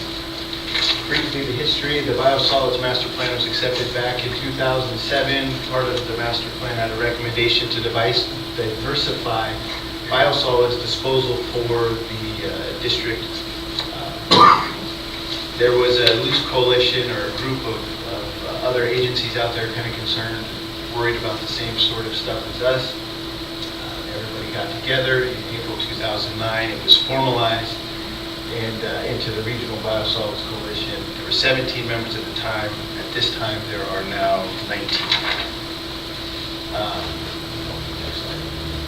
The goals of the coalition, everybody kind of had the same ideas. They wanted to be able to unlock the amount of energy that is in biosolids. There's quite a bit of unused energy in biosolids, while reducing the volume of the biosolids. By doing this, it's a net energy positive approach, and it would also be regional, which lot of things we work together regionally, but for the most part, biosolids disposal, everybody's sort of doing their own thing. An initial RFQ was issued back in 2010, sort of based on some of the vendors as a merchant facility, which is also a little bit different than what we would traditionally do. Normally, we do a design bid build, and everything is done by the agency. The merchant facility, a vendor comes onto the site, builds something that they own and operate, and then we have each agency would have a contract with this merchant to deliver a certain amount of whatever, in this case biosolids, at a certain rate. That one sort of didn't go far, so a second RFQ was issued in 2014. Next slide. From this one, there were two proposals received, one from Max West, another one from Synagro. Max West's proposal was around a gasification type process. The Synagro SCFI process was a process called hydrothermal water oxidation. I will mess that up at some point. We began to negotiate, and with Synagro, SCFI and Synagro kind of shifted. Synagro now took the lead role, and we worked on a non-binding term sheet that laid out the ideas of what the project would actually be, what the costs would be. The non-binding term sheet was signed early this year, just a few months ago in February. Once the term sheet was signed, the next kind of big step to figure out is how you actually make this work. So a subgroup of the 19 agencies have been getting together, meeting to work on what the governance structure would be, sort of leaning towards a JPA type structure. And this would be a vehicle that would be used for funding or financing. If there was any grant funding available, it would be used for, it would be the lead agency, environmental work, and each member agency that wanted to deliver biosolids to this facility would be signing agreements with the JPA. Next slide. Another big hurdle to overcome is to figure out exactly where to site this project. There's three sites in particular that Synagro is sort of interested in looking at. One is Delta Diablo, which is out near Antioch. One is West County, near Richmond, and one site that they're thinking about is here at our site. Each of the places has the pros, cons. Some of them are industrial areas, some of us are light industrial-ish area. And interestingly enough, one thing to point out, the Synagro is also, they're trying to find some sort of synergy that would go with each site. So, for example, West County, they have an alkalinity issue with their effluent, and going through this process would help meet their alkalinity for their effluent. And at DSRSD, what interests them and us would be that we do not have dewatering, and the biosolids need to be at a certain consistency to run through their machine. And to truck biosolids around, you want to get rid of as much water as you can. So adding our wet biosolids to a not so wet biosolid allows them to be able to reach the desired consistency. One other thing to point out is also Synagro did, it's on your paperwork there, they have sent in a letter kind of requesting the beginning of just letting them know they're interested in the site. By taking that step, it definitely shows that they're interested in, we have this going on right now. However, we would probably be back with a much more in-depth presentation in the future if they really choose that they think our site fits them best. All right, finish this off real quickly with a little bit about the technology. So like I said, it's hydrothermal water oxidation. It is basically, you take the biosolid, you put it into it, it's a pipe, kind of looks like a big reactor or a big tube. You put it at real high pressure, real high heat. You add oxygen to the process, it forces it to oxidize it. The best way to describe it would be like a giant, real high pressure cooker. And when you put it in this big pressure cooker, it breaks the biosolids down to their elements, like literally the elements that make up the biosolids. And the byproducts from putting it in this reactor is hot water or steam, which can be used to generate electricity, and actually, in fact, theoretically, it generates enough electricity. It shows on the demonstration project, it generates enough electricity to run the entire process. You get CO2 off of it, which can be collected and sold as a commercial product. And then if you decant all the water off the ash and non-organics that are left, you can harvest the pieces of the elements out of it. It really goes in line with treatment plants being thought of as a resource recovery, because you can take all the pieces and parts out of it and recycle it or reuse it or do something in that way. The other thing, but the plant that we've been talking about and negotiating is about 22.5 wet tons. Wet doesn't really make much sense, but if you put that into a scale, it's not real big. It's about 4 semi-truck loads, what you'd see driving up and down the freeway filled with biosolids per day, or also about equal to half of the biosolids that our treatment plant produces in a day. Other than that, I think the next slide just has a link to a YouTube video that shows the thing. We're not going to look at it right now, but if anybody wanted to type it in, it's like a 9-minute video, sort of shows the process. And I wanted to underscore one point. So this is just kind of a preliminary initial overview of the project. We're not bringing a final project to you. We'll bring a further update later in the spring or summer, as Steve said. And certainly if we're going to do anything like this, there are sensitivities to take into account. We'd have to involve the community surrounding and the city of Pleasanton if it works out the consortium wants to proceed with the project, potentially the DSRSD site. Is this 22.5 tons, that's the aggregate and all this? Yeah, but the size of the process. Well, I can see a lot of goodness to have it cited where we don't have to do dewatering. That's pretty special. The advantage for us is, that, as I've said before, if we were to take our sludge to a different site, we have to dewater it. Because Dan said water was heavy stuff and you want to move it around in a truck.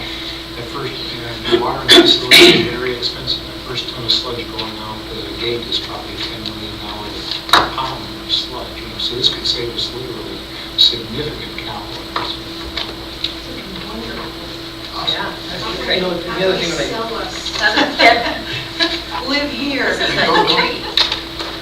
Don't mess the negotiation up. Oh, okay.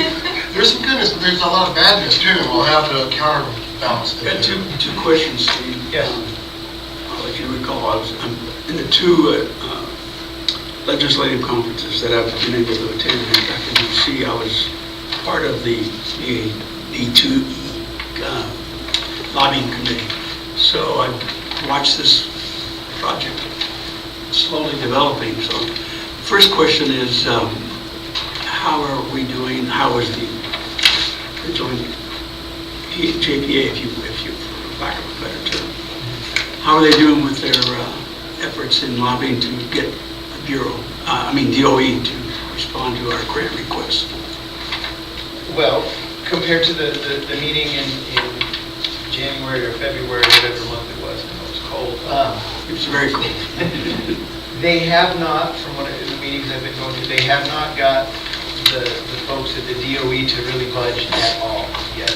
Even though the legislatures have been telling the DOE, you need to get this grant out, you need to make sure, the words for people to, the application package out for people to be able to apply for these grants, they have done nothing.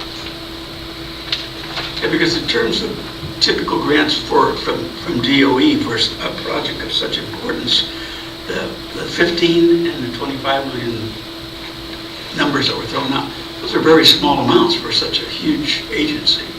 And I know Congressman Swalwell was instrumental in trying to help us get some movement on that. Secondly, what's the general consensus in unofficial of the choice of the three sites?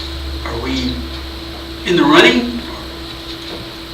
I don't know if you want to answer that one. Well, but- yeah, let me kind of, I'll get to that. Let me go back to the advocacy update. The one on the packet that's been done, and this is from Paul Kelly, Policy Executive Director, that's been retained to kind of move this project, keep it moving along, and he kind of summarizes some of the things, refers to the work with the Department of Energy back in Washington.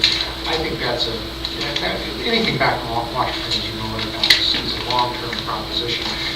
With the state, we're working with the California Energy Commission, and we already have some, I don't want to use the word earmark because that's a federal term, but some approvals for a project when we get there. Now they're working on actually putting in place some legislation that would define the reduced carbon footprint of this, make us eligible for carbon credits in the cap and trade system in California, which would be huge for, in terms of offsetting the cost. We think overall it has a potential of, between Washington and state efforts to buy down the per unit cost, this fully amortized capital and O&M, from the $80 per ton range down to maybe 40 to 45, which is absolutely competitive with current disposal costs for wastewater disposal practices. So the grant funding is huge, but even if that doesn't come together, we're not competing against existing technology. Biosolids disposal at Central Valley, and even our site, I think, are in the long term short-lived, and the industry as a whole needs to move on to some other technology, and this seems to be the most promising technology out there. And with regard to the our site versus the other site, our site does have a couple things going for it from the coalition's viewpoint. One of them is a transportation issue. If you look at a map, we're at sort of the centroid of transportation. So we're looking at, when the coalition's looking at taking something like Diablo, San Jose is having real heartburn with that because that's a huge increase in their hauling cost, as compared to here or someplace else. So we do have that going, but on the other hand, the con, of course, balancing that is we're not in an industrial area like the West County plant is in Richmond or at the Diablo. But frankly, the coalition, which I think the coalition's at that point right now, where we're trying to make something happen, and whatever is going to be the best, most straightforward path and answer, that's going to be the favorite one. It's not, it's not like they have one favorite site or another. It's just whatever works. We're like kind of smack dab in the middle. Any other questions, comments? Good job. Thank you. Thank you, Steve. Concludes our regular board business items under Division 9. So the next item would be board member items, submit with written reports. I just want to mention a couple of things. Let's see, since we were here last week, it was a Duro meeting where we actually elected a chair. Since we had with that meeting before, because everybody was absent. This time, John Coleman was there, and he was elected chair, and I nominated Ed for vice chair, and that was approved. That turned out to be kind of a good meeting in terms of general discussion, and there was, starting to look at other alternative sources for water. And so the topic of Central Sand, that's kind of preliminary, but so much. On Logma, we also elected chairs, vice chairs. Don was elected as chair. It was supposed to be my rotation, but I deferred to Don. So he served half a term before, so I thought it would be good. And then Pleasanton's representative was vice chair, and I can't remember which one of them. Was it Jerry Pinton? Yeah. I can't remember who. Yeah, it was Jerry. Anyways, Pleasanton's turn for that. Yep. And then at the Dublin City Liaison, that went well. One thing, I think Chris Foss wanted us to kind of pass along to the full board was how pleased he is with the relationship between his staff and our staff. He's just delighted with the way things are working out, all the cooperation. Wanted us to pass that along to the full board. And it was a productive meeting also. Other than that, that's all I have. Suji? I have a couple of things. I attended the liaison committee meeting between Zone 7, us, Livermore, Pleasanton, and Cal Water last week, and it was rather interesting because they were supposed to lay out well, they did lay out their sustainability report, except that there was nobody there from any of the other agencies except staff, so I don't know what the purpose of the meeting was, if they were trying to get this out. But the point is, Jill showed, and actually it was their second or third in command in the department, showed how they intend to meet the 100% deliverance. The sad part, the concern part for me personally is, and I think for all of you, is that they're counting on having everything available. They're counting on Coelho and Symmetropic, and as we know, if the Delta doesn't get where it's supposed to be, we won't be able to get at those two again. There's definitely water in the groundwater basin, and like I said, I've got a report here that I'd be happy to copy and let you all see. It was very excellently prepared and substantiated and everything else. It's just that it uses every single thing they have in their, uses all of their resources. And as we know, like I said, what's happened in the last couple of years is for various reasons, we haven't been able to get at all of it. So that's still, I'm not sure where they are in the process of actually accepting this or approving this plan, but I guess it's going to go ahead like this. We're going to brief Pleasanton a little more, I understand, Right. separately, because they weren't there, and I think Well, they're not separate. they're separate. Just the staff. The plan was accepted by the board previously at their April board meeting. Okay. Sustainability. Yeah, we were a week late. Yeah, we were. Yeah, the longer-term water supply evaluation is going on. It was planned to be done in early spring, but they're taking a more rigorous look at things. And they say perhaps by late summer, or early fall, they'll complete their long-term water supply evaluation. But they also discussed, oh, go ahead, I'm sorry. No, that was it. To me, it's a little disconcerting because it does use all of their resources, and they seemed sold on it, although I have talked to a couple of the board members. I'm not even sure their own board members are 100% sold on it, but it is what it is. The other thing I'd like to ask is, I got this yesterday, whenever, last week, from the Chamber newsletter. It's one of their flyers that they included in the newsletter, and it's the opportunity to participate in the welcome baskets for the new people that come into Camp Parks. And I know they don't necessarily, the families there don't necessarily interact with us, but I'm thinking maybe putting in our water nozzles in the welcome basket, something that gets our name out, and will help, obviously, because they'll use the water nozzles. But anyway, the Camp Parks is asking for, actually City Serve is asking for things to put in the baskets. Can you pass that along to us so we can go? And that's all I have. Tom? So I'm just going to dovetail a little bit on, first, Pat and I's liaison meeting with Dublin was very, very educational. It was very, it just goes to show you how well of a relationship we have with the city of Dublin.